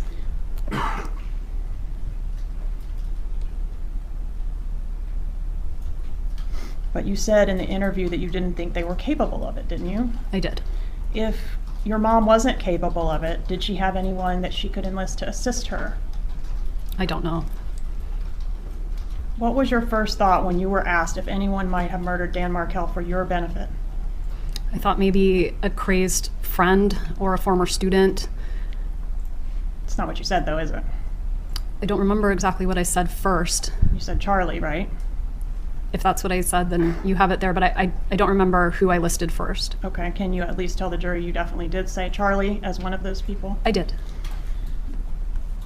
Do you remember saying, if somebody tried to kill my ex-husband, they should be prosecuted to the full extent of the law? Yes. And ISIM says regardless of who it is, and do you recall your answer? I do recall my answer. What was that?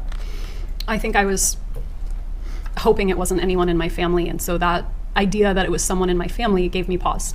All right, but that wasn't your answer, was it? I mean, I don't remember word for word what I said, but that was my sentiment at the time.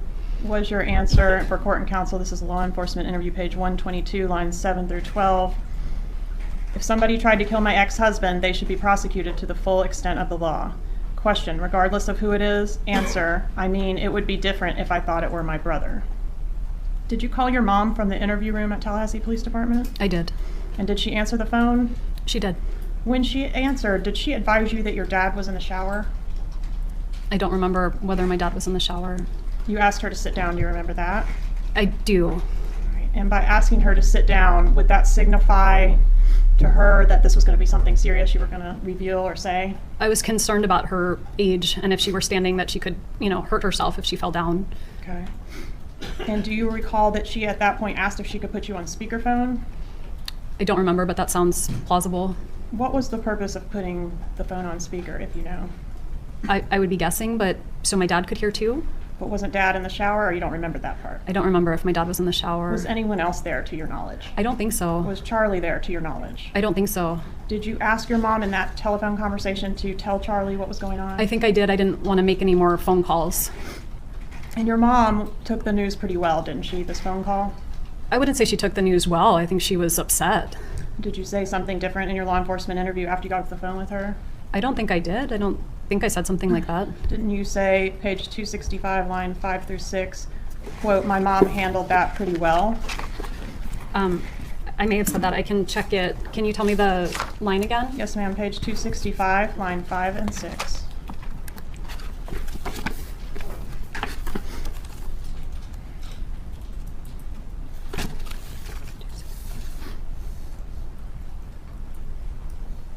Yes, that's what I said.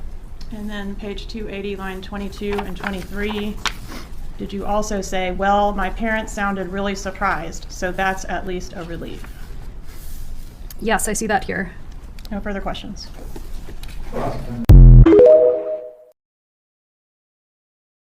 Wendi Adelson testified that she hadn't spoken to her mother since November 2023, around the time her brother was convicted. She revealed that in October of that year, Donna had encouraged her to testify in a way that would help Charlie at his trial. When Wendi's testimony didn't meet her mother's expectations, Donna was upset, feeling her daughter hadn't been helpful enough. Multiple times during her testimony, Wendi denied having any involvement in or knowledge about the plot to kill her ex-husband. When asked what information she had about her mother's involvement, Wendi stated simply, "I don't have any information." The relationship between Wendi and her family had fractured completely. She had changed her son's last names from Markel to Adelson, claiming it was for their safety. She had cut off all contact between Dan's parents and their grandsons, leaving Ruth and Phil Markel with no legal recourse under Florida's restrictive grandparent visitation laws. The defense tried to argue that Donna was simply a mother protecting her son, unaware of any murder plot. But the state had one more powerful piece of evidence. Witness stand. Yeah.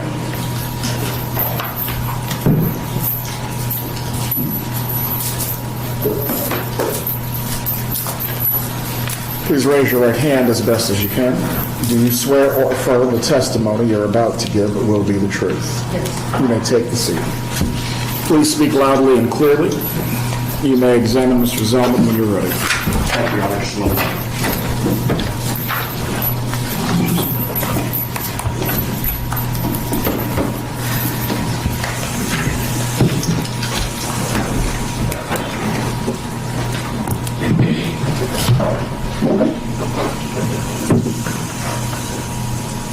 Good morning. Good morning. Can you please state your name for the record and make sure you speak in the microphone? Yes, Donna Adelson. Now, I want to direct your attention, we heard the call earlier. The call on November 7th of 2023 at about 3 o'clock in the afternoon, and for the record, that was call number 561. Do you remember where you were? Yes, I was in my apartment, in my living room. Do you remember who was present when you got the call? Yes, my husband, Harvey, and friends of mine, my attorney, Susan Brotman, and her husband, Richard Chagrin. You said your attorney, what kind of law does Ms. Brotman practice? Or did she? She does estate planning. Was Ms. Brotman present at your apartment for the purposes of providing you with legal counsel? Yes, she was. And do you remember receiving the call from Charlie? Yes, of course. And where was Charlie at the time? So he was in a room by himself. It was after the conviction. Was he in the jail? He was in jail. Okay.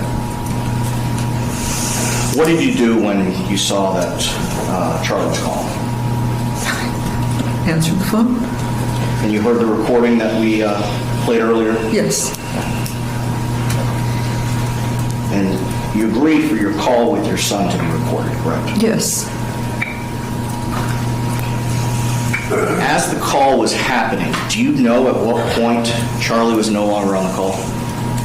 No, only when because I was talking, and then all of a sudden I asked him something, and I said, "Charlie, do you hear me, Charlie?"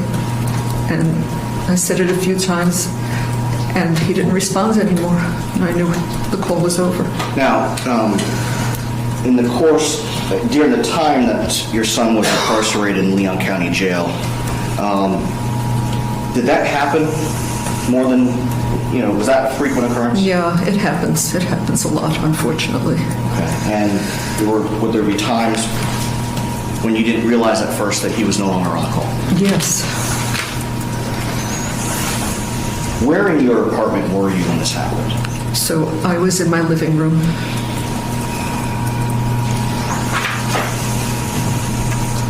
And you heard your voice on that first call number 562, when you repeated, "Charlie, Charlie, are you there?" Right. Did you believe the call had ended? Yes.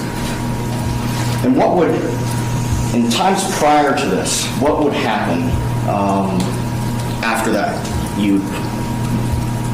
What would you do when that would happen? If he didn't respond anymore, that was it. The call was over. And what would you do with your phone? I'd hang up. Now,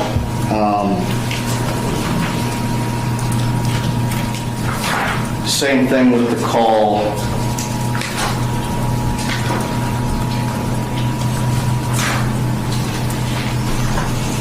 on November 8th of 2023, the one at 6:30 in the morning. Do you know at what point your son was no longer on the phone? I don't.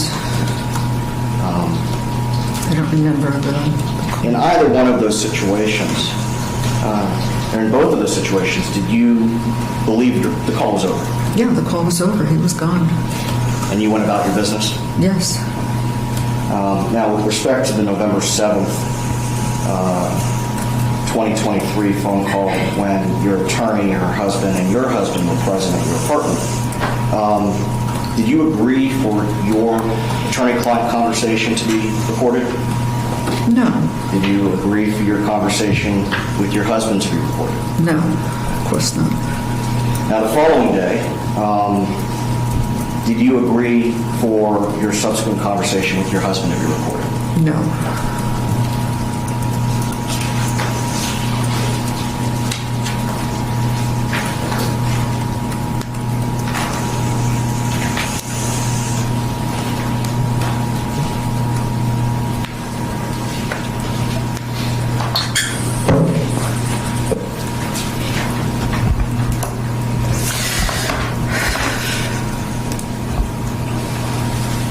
You heard the recording. To consent to this call, press 1. Or recording of this call, press 1. Correct? Correct. You hung up the phone after those calls were over. Thought I did. Just a moment, Your Honor.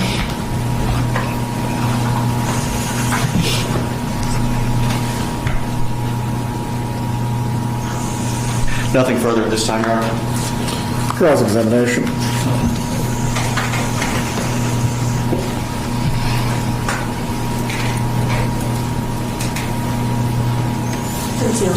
Good morning. So there in the room with you during this call was, you said your one of your attorneys, Susan Brotman, your husband, and then also Susan Brotman's husband. Yes, that's correct. Okay. And he was not your attorney? He was not. Your attorney? No, he's not an attorney. Okay. You were informed at the beginning of that call, this is the one on November 7th that recorded you while they were all in the room. You were informed that you were being recorded if you accepted that call? Yes. Okay. And that if you do not want to be on that recorded call, that you needed to hang up the call. Is that right? Are you saying, does the recording say... Right. If you do not want to accept that recorded call, you should hang up. If you do not... Yeah, no, I accepted the recorded call. Okay. And you typically do hang up your calls, you said, after I think I your did, calls yeah. with Charlie Adelson when he was in custody. All right, but this particular call that day, evidently you did not properly hang up, right? Evidently. Okay. And have you ever forgotten to press the button on a call before? I mean, it may have happened. I don't know. Sure. Has your phone pocket dialed people before? Has it what? Pocket dialed people before? When you've been out of custody. Pocket dialed? Right. I don't know what you mean. Like if your phone is in your pocket or in your purse and it accidentally calls someone you didn't mean it to? I mean, that could have happened, sure. Okay. And you also could have not pressed the button on your cell phone to end a call before, right? It's possible. Okay. It's not quite as big of a deal as it used to be when you would actually have to hang up the phone. Right. Okay. That's all. Thank you. Redirect examination. Briefly, Your Honor. The consent that you gave for the call to be recorded, when did that end? It ended when Charlie hung up, or when it, whatever stopped the call. I mean, I don't know how it stopped, but it stopped. When the call was over with Charlie, it was over. Okay. Nothing further. You may step down.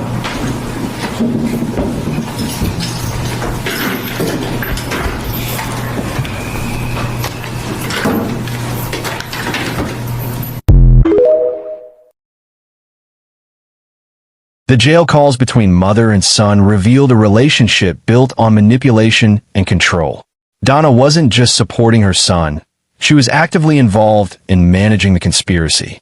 The prosecution argued that she had tasked Charlie with handling the logistics while she provided the funding. The dental practice served as the perfect vehicle for laundering the murder payments, with Donna controlling the checkbook and signing off on every payment to Katherine Magbanua. As the prosecution's case neared its conclusion, Even Wendy's own defense attorney couldn't escape scrutiny. Morning. Good morning. So you said you weren't aware of Donna Adelson's involvement. She was not involved with me. Okay. So no. Did you know that she was drafting Wendy's filings and having Wendi copy and paste them to send to you? She couldn't have drafted any of the filings because I drafted the filings. What she would like to be put in the filings, how about that? I'm not aware of any of that, no. Okay. Do you know that she was drafting things for Wendi to put in her filings in Wendy's voice? Not that I'm aware of. Okay. Did Wendi, though, give you input on things maybe to put in filings or things that she would like said on her behalf? Not a lot. I talked to Wendi on a pretty regular basis when I was filing something on the phone or by email. And she was a very good client, in all honesty, where she listened to me and she basically, we have clients that don't. Now we have clients that give you ChatGPT and want you to do ChatGPT pleadings, you know, so there's that. She wasn't that client. She would say something like, well, and my pleadings were very short. I mean, my pleadings were very, very short. They were to the point and like, no, dismiss this, that's not true. There wasn't a lot more going on in most of them. So you wouldn't have knowledge of Wendi sending pleadings to her mom and saying, let's edit this? No, because I wouldn't have edited it based on that anyway. Okay. I mean, maybe they did, but I didn't do it. All right. And I never heard about it. Okay. So this would have been between Donna and Wendi? If that happened, yeah. You mentioned that, of course, she had a shot with relocation, but given the situation in this case being that the kids were raised in Tallahassee, the parents' jobs with FSU, you were not personally surprised when the relocation was denied? I'm never surprised when a relocation is denied. Because it's hard to prove detriment at that time. I'm always hopeful, you know, but, right. And I thought she had a good shot or I wouldn't have let her do it. I mean, I'm not going to file a frivolous motion, and I thought she had a good shot for a number of reasons. Regardless, though, of what you think, do you ever have clients or family members of clients who have unrealistic expectations of what the courts will allow or what you can do for them? Yes. Okay, even given your best guidance? Yes. Okay. That's not an uncommon thing. No, that's why parents are often involved in these cases and come to talk to me about what they think I should be doing. Yes, I get that a lot. Right, and at that relocation hearing were Donna and Harvey Adelson possible witnesses? You know, I've been trying to think about that. I think that that's probably why I had them sit outside, is because they could potentially be witnesses in invoking the rule. However, I think we had come to either the close of our case. But you wouldn't know that until you were done calling witnesses. Correct. So that's right. Yeah. Okay. So that's why they were in the hallway. That's why they were in the hallway. Yeah. Okay. Not because they didn't care or they weren't involved. Oh no, they were very nice. I mean, I met them. They were there when I got there in the morning. They introduced themselves. They were very nice. We did our thing. Came back and told them afterwards. Nobody yelled or screamed or cried or did any carrying on, which sometimes happens. So no, it was all very appropriate. Okay. Do you sometimes have clients or family members of clients who take the news harder than you do when they lose something in court? Well, I don't like to lose either, so there's that. I don't like it. That's why I don't like to go to court if I think I'm going to lose. That's why I want to settle things. But sometimes they take it really hard, especially family if they're not there. They do. Okay. And you said Wendi was upset when she was denied the relocation, but she was called. Oh, let me also ask you this. Wendi Adelson stipulated to the denial of the relocation after you found out behind the scenes from the judge that it was going to be denied. Correct. Okay. And she was upset about it, but calm. Yes. She's not screaming. No. No. Okay. And I have people do that. I mean, I've had to have my own clients taken by the bailiff out. I'm sure you've seen it all. And how did Donna Adelson feel about not winning the relocation? I don't know how she felt. I can only tell you that I came out, I talked to Wendi, and then briefly, as far as I remember, because I mean, it was 13 years ago, I think I talked to all of them and kind of told them what happened and what was going on. And, you know, I didn't agree with the judge, but this is the judge, and they get to make the decisions. And I think that Wendi went and talked to her parents without me, and then came back and said, okay, we're good. We can go into court, and we can stipulate. Okay. Which is what I had suggested. So if there are emails of Donna Adelson being upset about and very disappointed and about it being denied or unhappy with your representation for some reason, that's not something she's telling you to your face? No. Okay. You talked about Dan Markel not paying what he was supposed to pay according to the settlement agreement. In Dan Markel's court filings, did he give, and I know you don't agree with those reasons, but did he give his reasons for not paying? He gave his reasons, okay. Yes.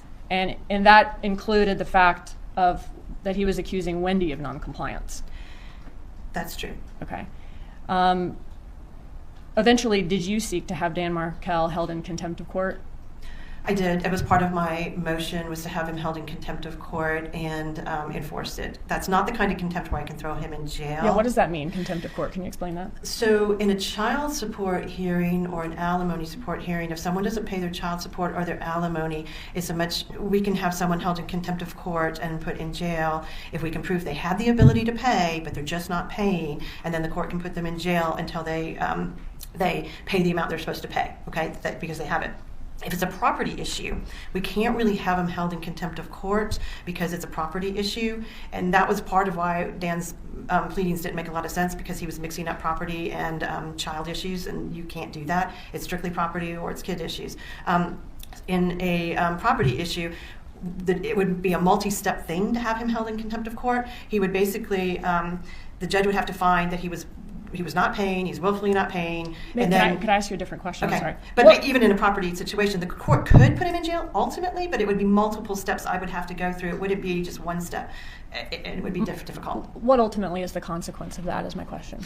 So ultimately, the ultimate consequence is we would probably get a final judgment against him for the amount that was owed. Like a lien. And a lien against, and we would get a lien against the house, and we would, and then I have to do this often, I would send them to a debt collector attorney who would then have to file another suit to be able to collect that money, and then they would probably be able to go into his assets and get the assets. So it's a multiple stage process, which is why I just wanted him to pay the money and not make me do this. So if it was successful, probably a lien, worst case scenario, he could go to jail.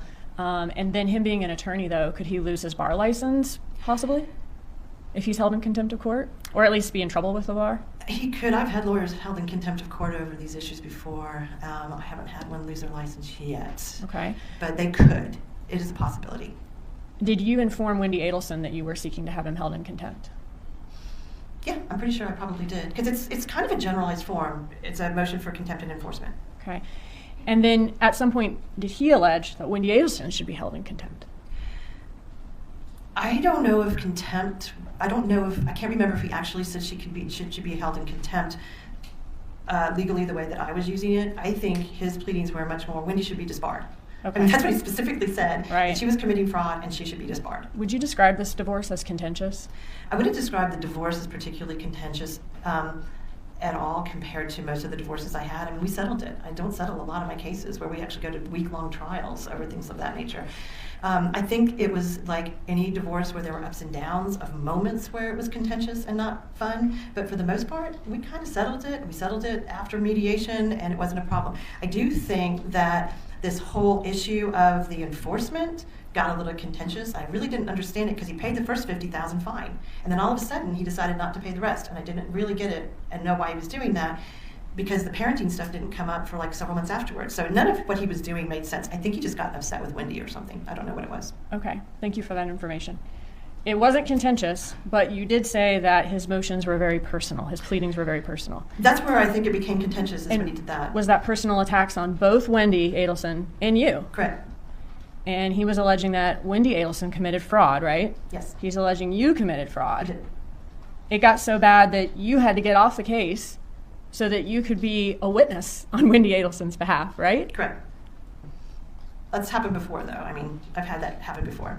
And he alleged Wendi should be disbarred, you said. Correct. And he's having issues with Wendi's mom, Donna Adelson, even being able to watch the kids, is what you said in one pleading. One of the pleadings said something about the right of first refusal that he had, and she shouldn't be allowed to have the kids unsupervised, I think, during right of first refusal, because she was saying things about him to the kids, he thought. And did the litigation between Dan Markel and Wendi Adelson continue even after you got off the case? Once I got off the case, it was the end of June, and I think that he was gone within a few weeks after that. So you were supposed to be a witness on Wendi Adelson's behalf, right? Correct. Were you ever able to have that hearing? No. Why not?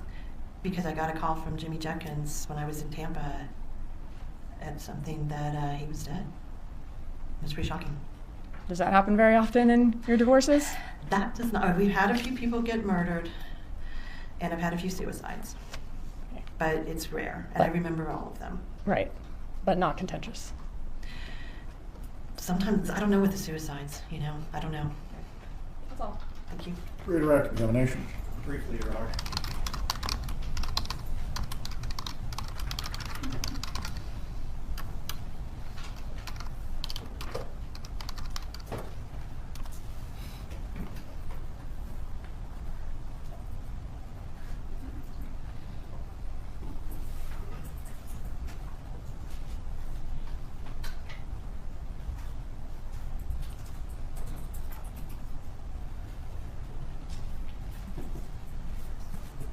And first witness.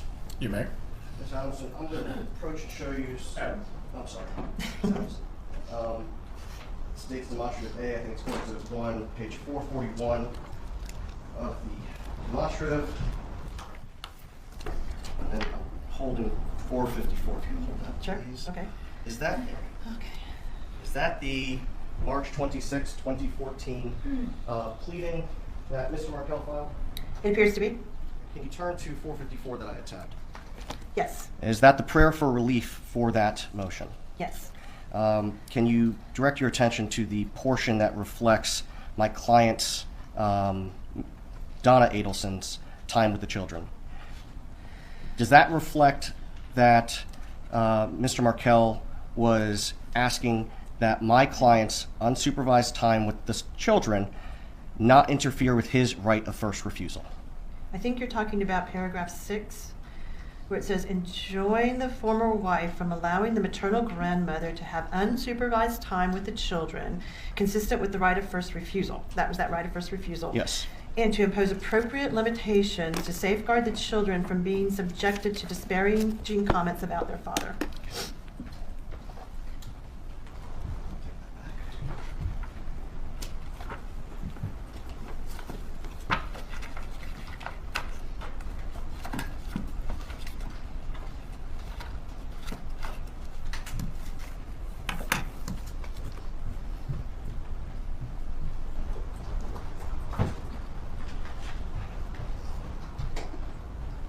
Ms. Adelson, did you testify that the divorce was not contentious, but some of his pleadings post-divorce were contentious? I think that's accurate. Okay.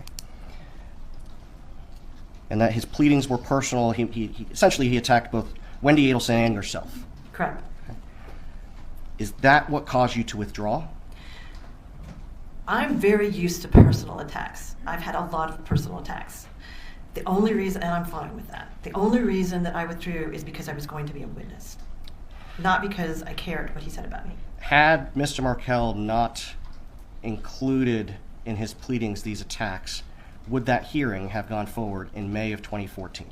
If he had not included personal attacks against me that I would have had to testify about, then I would have continued with the hearing.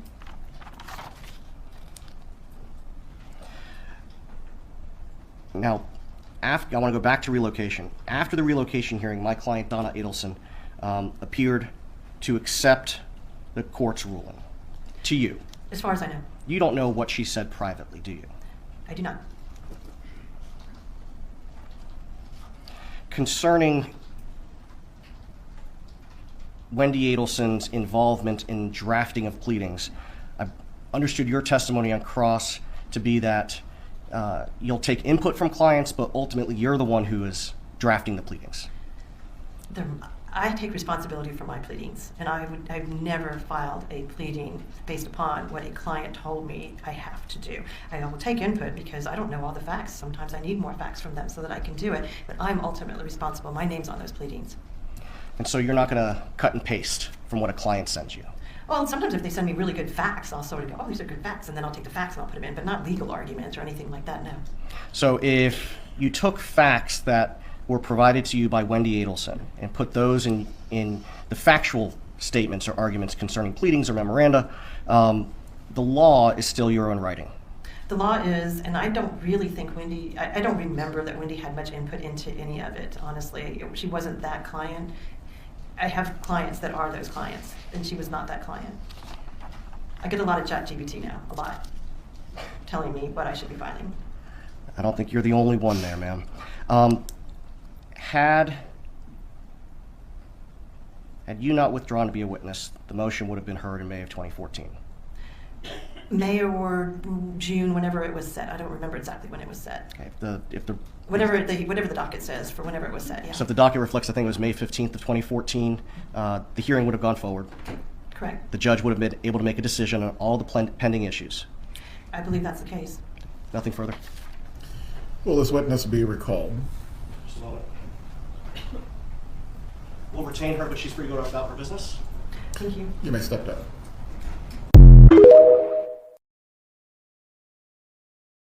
The intricate web of legal maneuvering exposed just how deeply this case had affected everyone involved.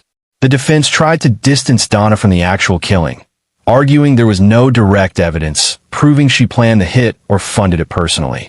They claimed Charlie acted alone, that Donna was merely a concerned mother who believed her son's story about being extorted. But prosecutors had spent years building an airtight case. In her closing argument, Assistant State Attorney Georgia Kappelman laid out the full scope of Donna Adelson's role. Good morning.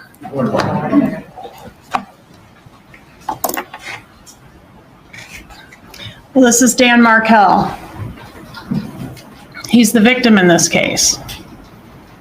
A son, a brother, a colleague, a mentor, a professor, a friend, but most of all, a father, an Abba, a dad, a dedicated and loving father whose downfall was brought about by the fact that his number one priority was maximizing his time with those little boys in the wake of a bitter divorce from their mother. Defense called witnesses to come in here and give you an expert opinion that his divorce and the subsequent litigation was not contentious. Not contentious to whom? It was contentious to Dan Markel. It was contentious to Wendi Adelson. And it was contentious to this defendant. And then after telling you what a great guy Dan Markel was in opening statements, they called witnesses to tell you what a pain in the butt he was. And he was a pain in the butt to those people, those awful lawyers that can't even admit that divorces are emotionally charged. He was a pain in their butts. He was a pain in Wendy's butt, and he was a pain in Donna's butt. Why? Because this was his life we were talking about. Dan Markel was not a file on some lawyer's desk. He was a real person who cared passionately about every scrap of paper in that divorce file. He wasn't some bumbling idiot. He was a Harvard-educated law professor. And yeah, he was making it as difficult as possible for this defendant to get her non-negotiable, which just also happened to be Dan Markel's non-negotiable, those two little boys. You have learned about this conspiracy and how it has unraveled over the last 11 years since Dan Markel's death. The defendants in this case have all attempted to point fingers at each other. They have argued that the state's theory is right. It's right. You got it right with everybody except for me. I didn't do it. Garcia's defense was that Charlie went directly to Rivera to arrange the hit on Dan Markel. Katherine Magbanua testified in her trial and said she had no knowledge of this murder. Charlie must have gone around her directly to Garcia. In Charlie's trial, he said Magbanua, Garcia, and Rivera all got together to kill Dan Markel without any direction from any Adelson family member. Each defendant characterized himself or herself as another victim in this case. A victim in this situation, a victim of their co-defendants, setting them up, or the appearance of evidence that seemed to implicate them but wasn't what it appeared to be.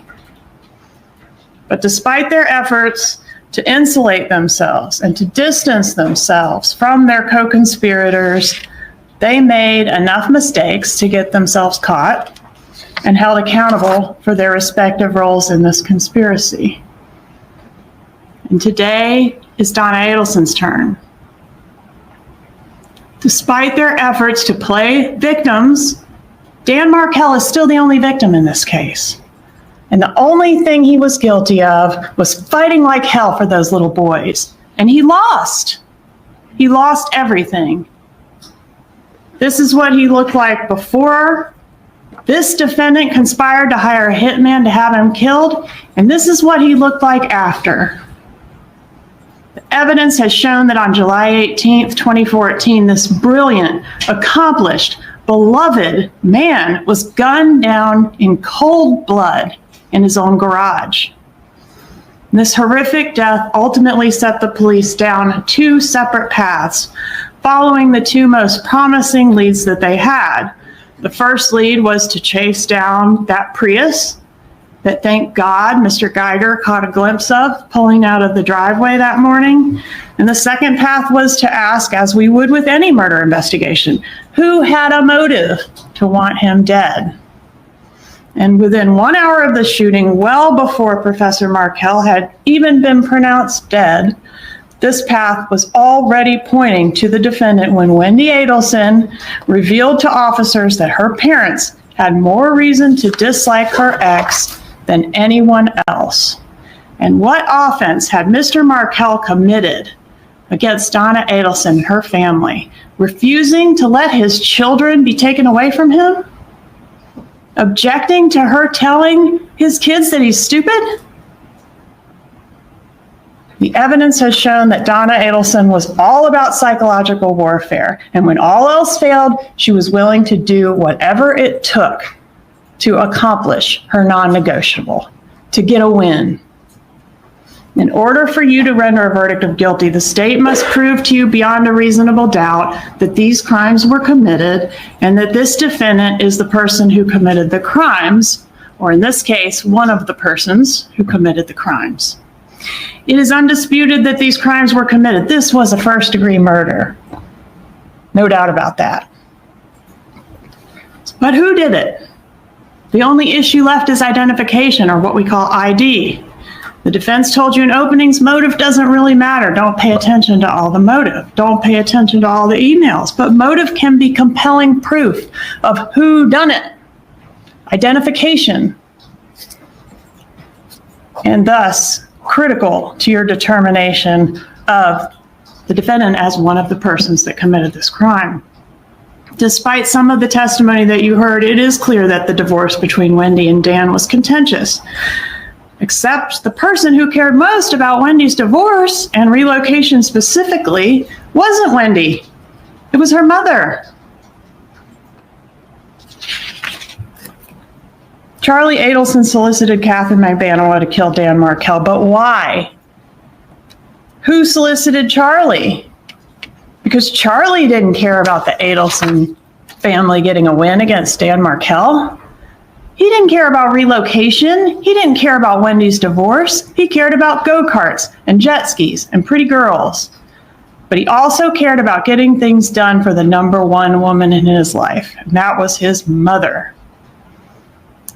She managed Charlie's life for him, and in return, he solved problems for her. That pattern is seen throughout this case.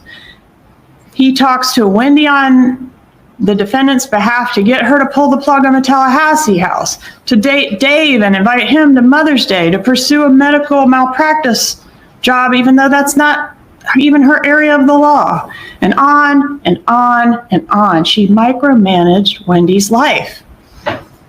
Charlie knows how to manage Wendi in a way that Donna can't, or knows how to talk to her in a way that Donna can't. And Wendi needs their help, right? Because according to them, she doesn't even have enough of a brain in her head to run her own life without their help. Donna decides what's best for everyone, and if she runs into any problems making that happen, Charlie is her go-to guy to get it done. He is the problem solver. And what was the biggest problem that Donna Adelson had in 2014? Dan Markel. Wendi filed her petition for divorce on September 10th of 2012, and the defendant was right in the middle of it. In the fall of 2012, the defendant told her son, Rob Adelson, that she had been in Tallahassee for several months, renting a new place for Wendi. She used her own maiden name to do that, to disguise the identity of who was renting it, arranging for movers, moving money around, and getting things set up for Wendi to leave Dan. Then Wendi calls Dan Markel and delivers the news that she's leaving him. How does she do it? She tells him she and the boys are moving out of the marital home, and the defendant gleefully, that was Rob's word, reported to Rob, her son, that she and Wendi strategically planned to deliver that news to Mr. Markel so that he would get this bomb dropped on him right as he's about to take the stage to deliver this lecture. According to Mr. Markel, in one of his filings, quote, while the husband was away on a short business trip, the wife left the husband in the marital home, taking with her the children's furniture, clothing, toys, and whatever assets, both marital and non-marital, she desired. The evidence has shown that from the start, this defendant was very involved in managing Wendi's divorce. In October of 2012, defendant writes an email entitled, Things to Discuss at Your Mediation to Make Sure You Have in Writing for a Settlement, in which she refers to Wendi as a hostage and a prisoner in Tallahassee. That's what she believed. The email also includes the suggestion that Wendi pursue a restraining order against Dan Markel, that Wendi should go for 100% full custody of those two kids and relocation, and the threat of this conversion to Christianity. Quote, if he leaves you in Tallahassee, the children will not be attending Hebrew day school. That's not a threat.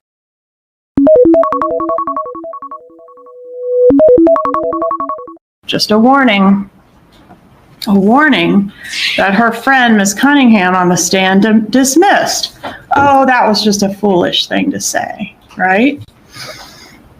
But the characterization of these threats as, just something that was a one-off heat of passion thing has been completely destroyed by the evidence in this case, because she repeats it. She plans it with a lot of specificity. Wendi even admitted that her mom was serious about planning a baptism for these kids to change their religion as a ruse to try to strong-arm Dan Markel into giving up those kids. This is an example of the defendant operating with the emotional subterfuge as described by her daughter, Wendi Adelson. Also remember how her son Rob described her. She has rigid and fixed ideas of what she wants. And as long as you comply, things are fine. But when you don't comply, things are not fine. Wendi even admitted that if Dan had relented and moved to South Florida, or at least allowed her to move there, they might have co-parented happily ever after. But Dan did not comply, so things were definitely not fine. The defendant ends this email with, quote, we will help you in any way possible for you to come here.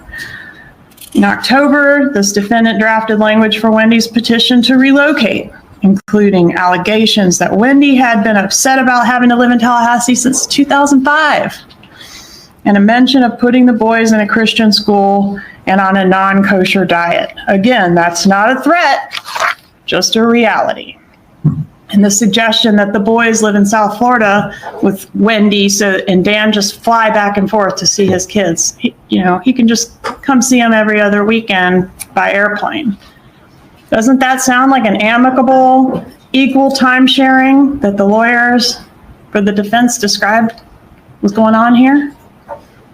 Wendi's lawyer says she had no knowledge of Wendi's mom being involved in her divorce, but the evidence shows she absolutely was. Wendi sends the proposed petition for relocation from her lawyer to the defendant with a note that says, here it is, let's edit. And the defendant responds the next day with detailed feedback, including an argument that Dan Markel is incapable of taking care of his own children and that Wendi should seek 100% custody. Arguments which Wendi forwarded to her lawyer as her own. And upon receiving the lawyer's answer, she sends the lawyer's answer back to the defendant. That's in evidence. Defendant's thoughts about Wendi's earning potential and her work environment in Tallahassee arguments about she'd be better off with this other job that's higher paying in Miami.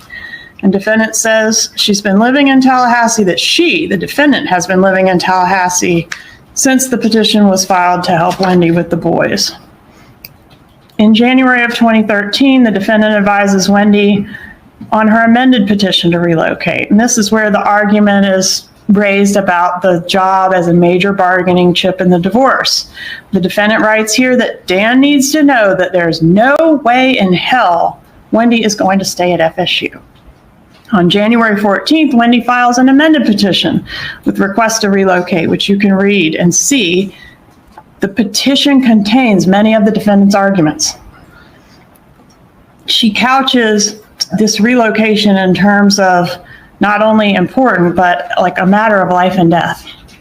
Look at these quotes. It will create a major negative change in our lives. It will ruin your entire life. The rest of all our lives.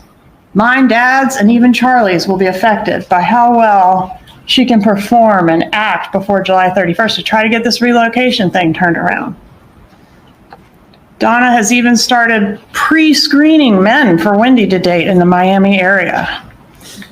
In February, Dan files his response to Wendi's motion to relocate, alleging Wendi took his stuff when she left. The sole reason for relocation is to be close to her mother and family in South Florida, and that contrary to what Wendi put in her pleading, he was not seeking to leave FSU. He wasn't trying to move. Wendi failed to comply with their Skype agreement, that Wendi exhibited deceitful behavior, made false statements, showed a lack of integrity, and had unclean hands. Those are some pretty nasty words. Maybe not the worst thing that the defense experts ever seen, but pretty nasty. Dan Markel requests sole decision-making authority for these kids regarding education, medical, and religious matters. The defense lawyer witnesses said, oh, that was never going to work. Maybe that's true. But these were concerns that Dan Markel took seriously. There's tons of discussions in evidence in these binders before you, in the pleadings and in the emails, about Dan Markel's desire to raise these boys in accordance with his faith and his concerns that his wishes were going to go right out the window as soon as the boys went over to be with Wendi or her mother. And defendant took this matter seriously too. She made it crystal clear in these emails that she had no respect for these boys' fathers' wishes for them regarding religious practices. In this email, defendant says she's sitting at Wendi's kitchen table working on Wendi's response to the filing we just talked about that Dan Markel made. So much for her having no involvement in her daughter's divorce. She says in this email to a friend, all Wendi wants out of this is to relocate to South Florida where she has us and Charlie. Danny is making it very difficult. On March 5th, 2013, defendant sends a long email in response to every paragraph of Dan Markel's arguments against relocation, including that Dan's religious practices are fanatical and dangerous to the boys, and that Dan Markel is psychologically unfit to have custody of his children. It's not sounding very amicable, is it? Kappelman described Dan Markel as a dedicated and loving father whose downfall was brought about by the fact that his number one priority was maximizing time with his sons following a bitter divorce. She outlined how the Adelsons, despite their efforts to insulate themselves and distance themselves from their co-conspirators, made enough mistakes to get caught and held accountable. The case presented to the jury was overwhelming.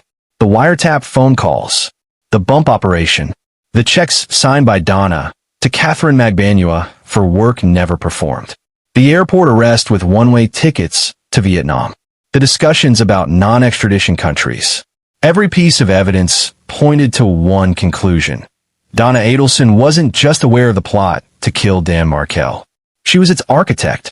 On September 4th, 2025, after deliberating for approximately 3 hours, the jury returned with their verdict. Guilty on all counts. When the judge announced the first-degree murder conviction, Donna exclaimed, "Oh my God." She burst into sobs, shaking at the defense table. The judge briefly removed the jury and warned her that any further outbursts would result in her removal from the courtroom. The moment the family had feared for over a decade had finally arrived. Having reviewed the cases presented by the defense concerning the downward departure, also as well the argument that has been presented, the court has reviewed its notes of the trial and will rule on the issue of downward departure at this point. Florida Supreme Court has a two-part test concerning whether a downward departure should be granted or could be granted by the trial court. The first is whether the trial court can impose a downward departure sentence based on a valid legal ground proven by a preponderance of the evidence. The second step is whether the trial court decides whether it should impose a downward departure based on the totality of circumstances. As to both the non-statutory grounds that have been argued and the grounds contained within Section 921.0026, subsection 2, subsection B, in reviewing the trial court's notes, what has been argued by both the defense and also as well the court's relying on the record itself, court will find that there is a ground for non-statutory downward departure, but it declines to exercise its discretion. As to the statutory ground, I will find that both the defendant was an accomplice to the offense and a relative minor participant in the criminal conduct. I will find that has not been proven, but in addition to, the court would still decline to exercise its discretion. As to the sentence in this matter, Ms. Adelson, please rise.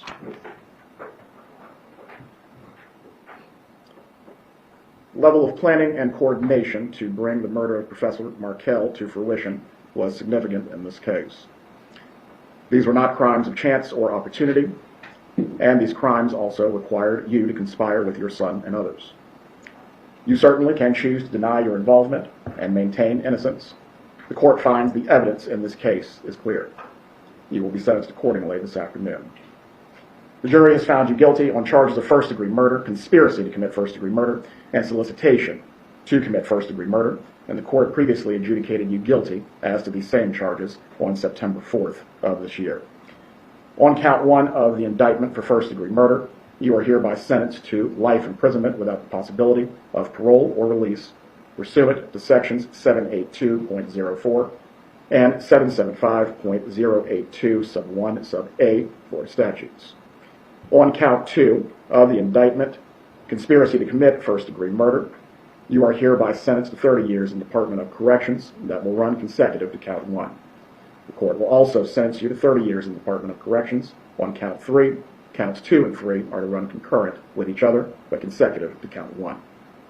As to the fees and costs, the clerk can please announce those at this time. $2,100 as a fine pursuant to section 775.083, $105 as the 5% surcharge required by section 938.04, $20 as a court cost pursuant to section 938.06, crime establishment trust fund, $3 as a court cost pursuant to section 938.01, subsection 1, criminal justice trust fund, $50 pursuant to section 938.03, crimes compensation trust fund, $225 pursuant to section 938.05, local government criminal justice trust fund, $2 as a court cost pursuant to section 938.15, county criminal justice education, $50 as a court cost pursuant to section 775.083, subsection 2, county crime prevention, $65 as a court cost pursuant to section 939.185, county additional court costs, and $3 as a court cost pursuant to section 938.19, team court assessments. Is there any lawful objection by the defense to these assessments? There you are. They will be assessed at this time. The cost of prosecution, the court will reserve jurisdiction on to determine for 60 days. If a hearing needs to take place concerning this matter, that will take place at a future time. As the defense's request for the court to make a recommendation to the Department of Corrections to place Mrs. Adelson in a facility near Miami-Dade County, I have no problem making this recommendation. The Department of Corrections will have the final say because this is an administrative matter. I will also recommend to the department that Mrs. Adelson is not to be placed in any unit or facility that would also house Katherine Magbanua. The court did previously award to the state, based on the September 17th, 2024 continuance of the trial, costs that were related to that. Ms. Kappelman, part of what you're seeking to pursue Is that included within that, or is that a separate number? Are you speaking of the costs that were ordered in Charlie Adelson's trial? No. The day Daniel Rashbaum withdrew from the case and the trial had to be continued. Okay. All costs related to moving witnesses and other matters. Yes, sir. I don't know the answer to that, but I'll make sure that they're only in there once. Very well. The defendant is to be fingerprinted, 30 days to appeal. Please file the appeal promptly. May I approach the clerk? We have put I had written on the letters that I had, so we put a composite together, and I've shown it to Mrs. Kaufman, who has no objection. Please place the sticker on them so that way they can be admitted. No objection. We are in recess.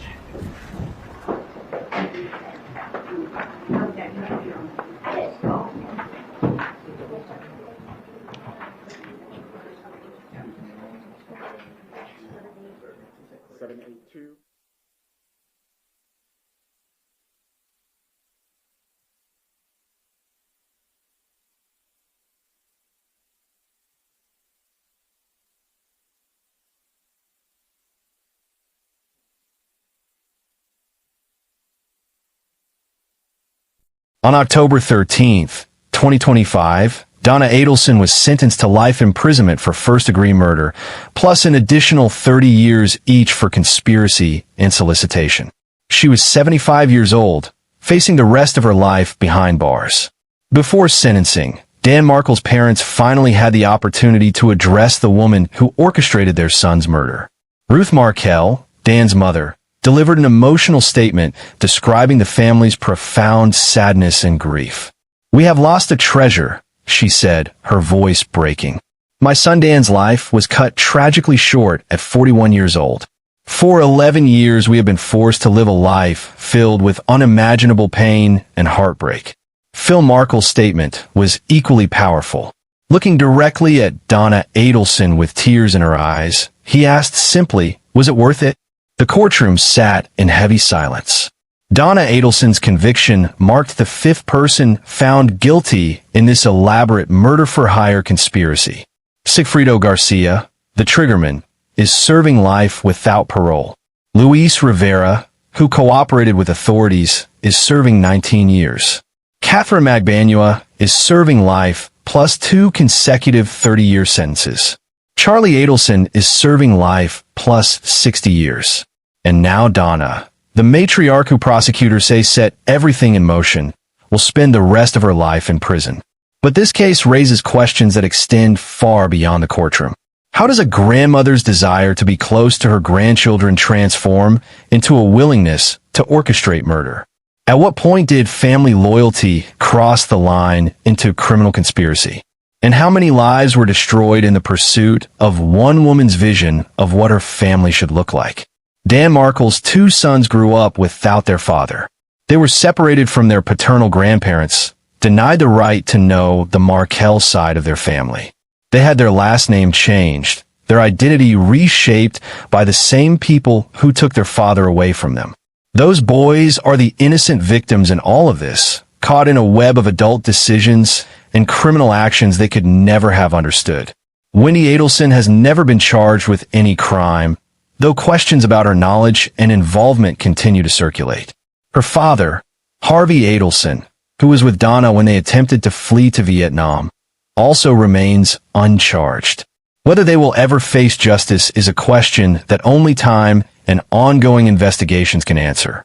What we know for certain is that on July 18, 2014, a brilliant legal mind was silenced forever.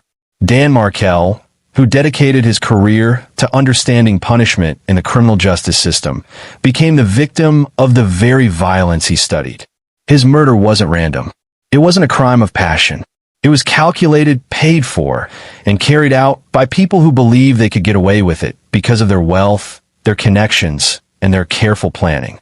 For over a decade, it almost did, but justice, though slow, eventually arrived. The FBI's patient investigation, the testimony of co-conspirators seeking reduced sentences, and the careful preservation of wiretapped evidence all combined to expose the truth. Donna Adelson, the wealthy grandmother who signed checks and made phone calls and believed she could orchestrate murder from a comfortable distance, learned that no amount of money or planning can ultimately escape accountability. as Donna was led away in handcuffs after her conviction. Placed under close monitoring due to suicide concerns, the weight of her choices became impossible to ignore. She had lost her son to prison. She had lost her freedom. She had destroyed her family's reputation and legacy. And for what? So her daughter could live in Miami instead of Tallahassee? So she could see her grandchildren more often? The price of that desire was measured in lives destroyed, families shattered, and justice delayed but not denied. This case serves as a stark reminder that privilege and wealth do not place anyone above the law. It demonstrates that even the most carefully planned crimes leave traces, and that investigators who refuse to give up can ultimately bring even the most insulated conspirators to justice. Most importantly, it honors the memory of Dan Markel, a father who loved his children so much that his murder was seen as the only way to separate them from him. To understand Donna Adelson's role in this tragedy is to understand something dark about human nature. That love, when twisted by control and entitlement, can become something monstrous. That family loyalty, when pushed to extremes, can justify the unjustifiable. And that sometimes the most dangerous criminals aren't strangers in the night, but the people who sit across from us at family dinners, who sign our paychecks, who present to the world a facade of respectability while hiding unthinkable evil beneath the surface. The murder of Dan Markel wasn't just a crime. It was a betrayal of everything families are supposed to represent. And Donna Adelson, the matriarch who prosecutors say orchestrated it all, will spend the rest of her life contemplating whether controlling her family's fate was worth destroying it completely. The Dan Markel murder case stands as one of the most complex and disturbing family crimes in modern American history. If this deep dive into the psychology of family crimes and the pursuit of justice has captivated you, make sure you're subscribed to Dark Trail Files. We bring you the most compelling true crime stories, always with respect for the victims and a commitment to factual accuracy. What are your thoughts on this case? Do you believe justice was fully served? Or are there still unanswered questions? Leave your comments below, and remember to hit that like button if you found this investigation compelling. Until next time, stay safe, and remember that the truth, no matter how deeply buried, has a way of coming to light. This is Dark Trail Files.